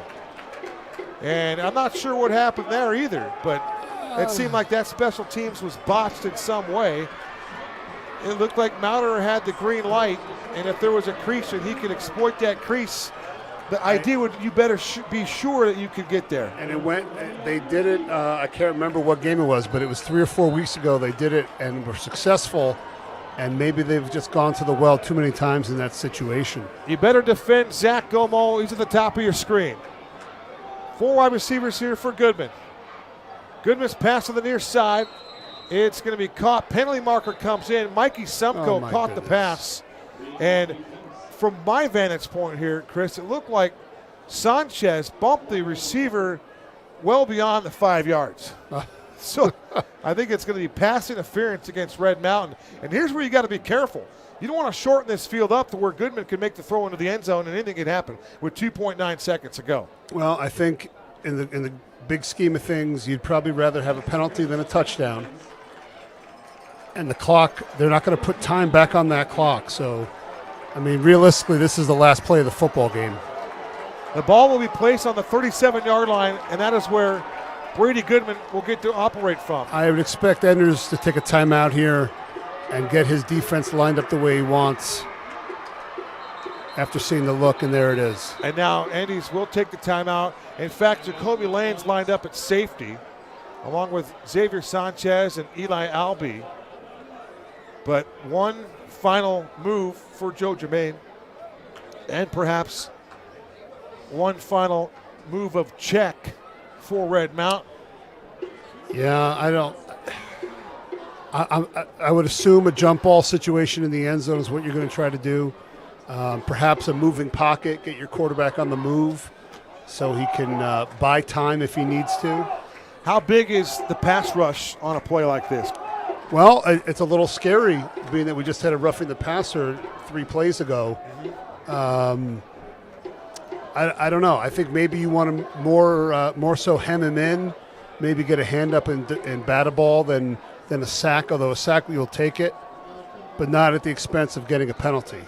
Chris, I think we got to tip our cap to Joe Germain and the Mountain View Toros, the way they played this football game. It's their Super Bowl, right? Yeah. If they have a chance to knock off Red Mountain and prevent them from winning the region, they've had a heck of a season right there on that note alone. So it'll be a prevent defense for Red Mountain. No penalties here. It'll be Brady Goodman with 4 wide receivers to work with. To the near side is Jackson Boyd Bowers. And now we're going to get another whistle before we can snap the football. 2.5 seconds to go. It'll be a delay of game. No, it's offsides. Check that. No, he put the ball, he went like this. That's not offsides. Well, they just moved it up 5. You know what? I think that's illegal substitution, and I'm going to guess at that too. I don't recall this. He put his hand on his heart. Illegal substitution will be another hand motion. The ball's on the 32-yard line. This could be the final play of the game. Snap back to Goodman. He's got some time. Deep ball, Hail Mary, jump ball. Ball's batted down, and the ball is incomplete, and Red Mountain's going to win the football game. And your 2022 East Valley Region champions are the Red Mountain Mountain Lions and head coach Kyle Enders. The rivalry certainly did not disappoint tonight. Right down on the last play. Great game. It came down to the final throw of the game for freshman Brady Goodman. And the defense showed up. And Coach Enders, once again, brilliant in coaching at the very end. Yeah. What a football game here in Mesa. And the 33rd edition of the Battle of Brown Road did not disappoint here, Chris Andriatis. No, it did not. You had a comeback by the Toros. You know, a little disappointing that the Mountain Lions weren't able to put any points on the board in the second half. Or actually, no, they did. They put 1 touch on them. I'm sorry. But not in the fourth quarter. But a win is a win, and they're the region champs. And now they look to see where they end up getting seeded in the playoffs and who they'll draw. Chris Andriatis, I like to say this: winners win, and winners win. And the winners won tonight. Red Mountain improves to 6-4. They're East Valley Region champions, and they will have a home playoff game next Friday night on Jim Jones Field. We'll have all the action for you on I believe it'll be on NFHS Network. It's possible it could be the Toros. Wouldn't that be interesting if Mountain View would get into the postseason and have to travel to take on Red Mountain. They've played each other in the postseason before. That would be the second meeting in the history of these two teams. Yeah. And I always love the first round matchup because you get to see teams and play teams that you would never face in the regular season, and really get some great matchups in years past. So I'm looking forward to see who they draw. First-year head coach Kyle Enders is a region champion, and for the Mountain Lions, they snapped their 2-game skid. They will finish the regular season with a 6-4 record. They're 3-1 in the 6A East Valley region. And for a program that has 2 state championship rings in their own right, a program founded way back in 1988, the Red Mountain Lions will enter the postseason yet again. And the way that we see the landscape in the 6A Conference, CA, it literally is a wide open race for the state championship in the 6A. Sure. Yeah, for sure. And I think when you have the caliber of players they have in Jacoby and Lennox and Crispin and the way the defense is played, why not us? Why not? I think they have to be thinking that. And yeah, second season, anything can happen. The last time that Red Mountain played in a title game was back in 2019. And Chris, you might remember that night. It came down to one final play against the Liberty Lions. And, it was an interception in the end zone from Hiram Bourne. And I'll tell you what, that seemed like eons ago. But for our outstanding broadcast crew here tonight, for Maxwell Volcone and Jeremy Knudsen and his entire staff, for my broadcast partner, completing his first year with me, Chris Andriatis. For you, the fans at home, it's been our pleasure here. And for the Mountain Lions, I must say, if they could go into this second season healthy as they can be, after playing a 10-game slate, the schedule that they played, you're looking at the big three with Carter Crispin, Lennox Lawson, Jacoby Lane, the emergence of Champ Jennings defensively with Mauder and Heydrich, and Xavier Sanchez and Chris Castaneda, that secondary so improved. Hey, I think I don't like to use the phrase, but people like to use it all the time. Don't sleep on Red Mountain. Huh? Yeah, and there's a lot of good things that they've been able to do these last few weeks. Guys being hurt, players stepping up. So I don't see any reason why they couldn't make a run here. For Carter Crispin, he's now the all-time leading passer here at Red Mountain High School. He has surpassed Mason Thorman, over 4,203 yards for CC, and it was good to see him get out of this game healthy. One other note for Carter, he has tied Mason Thorman for the most career touchdown passes here at ACU, at the Red Mountain, I beg your pardon. For the Mountain Lions, 44 for Carter Crispin, and I don't know. I've done a lot of football games, so I apologize for mentioning ACU. I get it. My Firestorm are still in this thing, and they got a chance to go to the postseason. Who knows? We might be jumping on a plane for those dudes going elsewhere.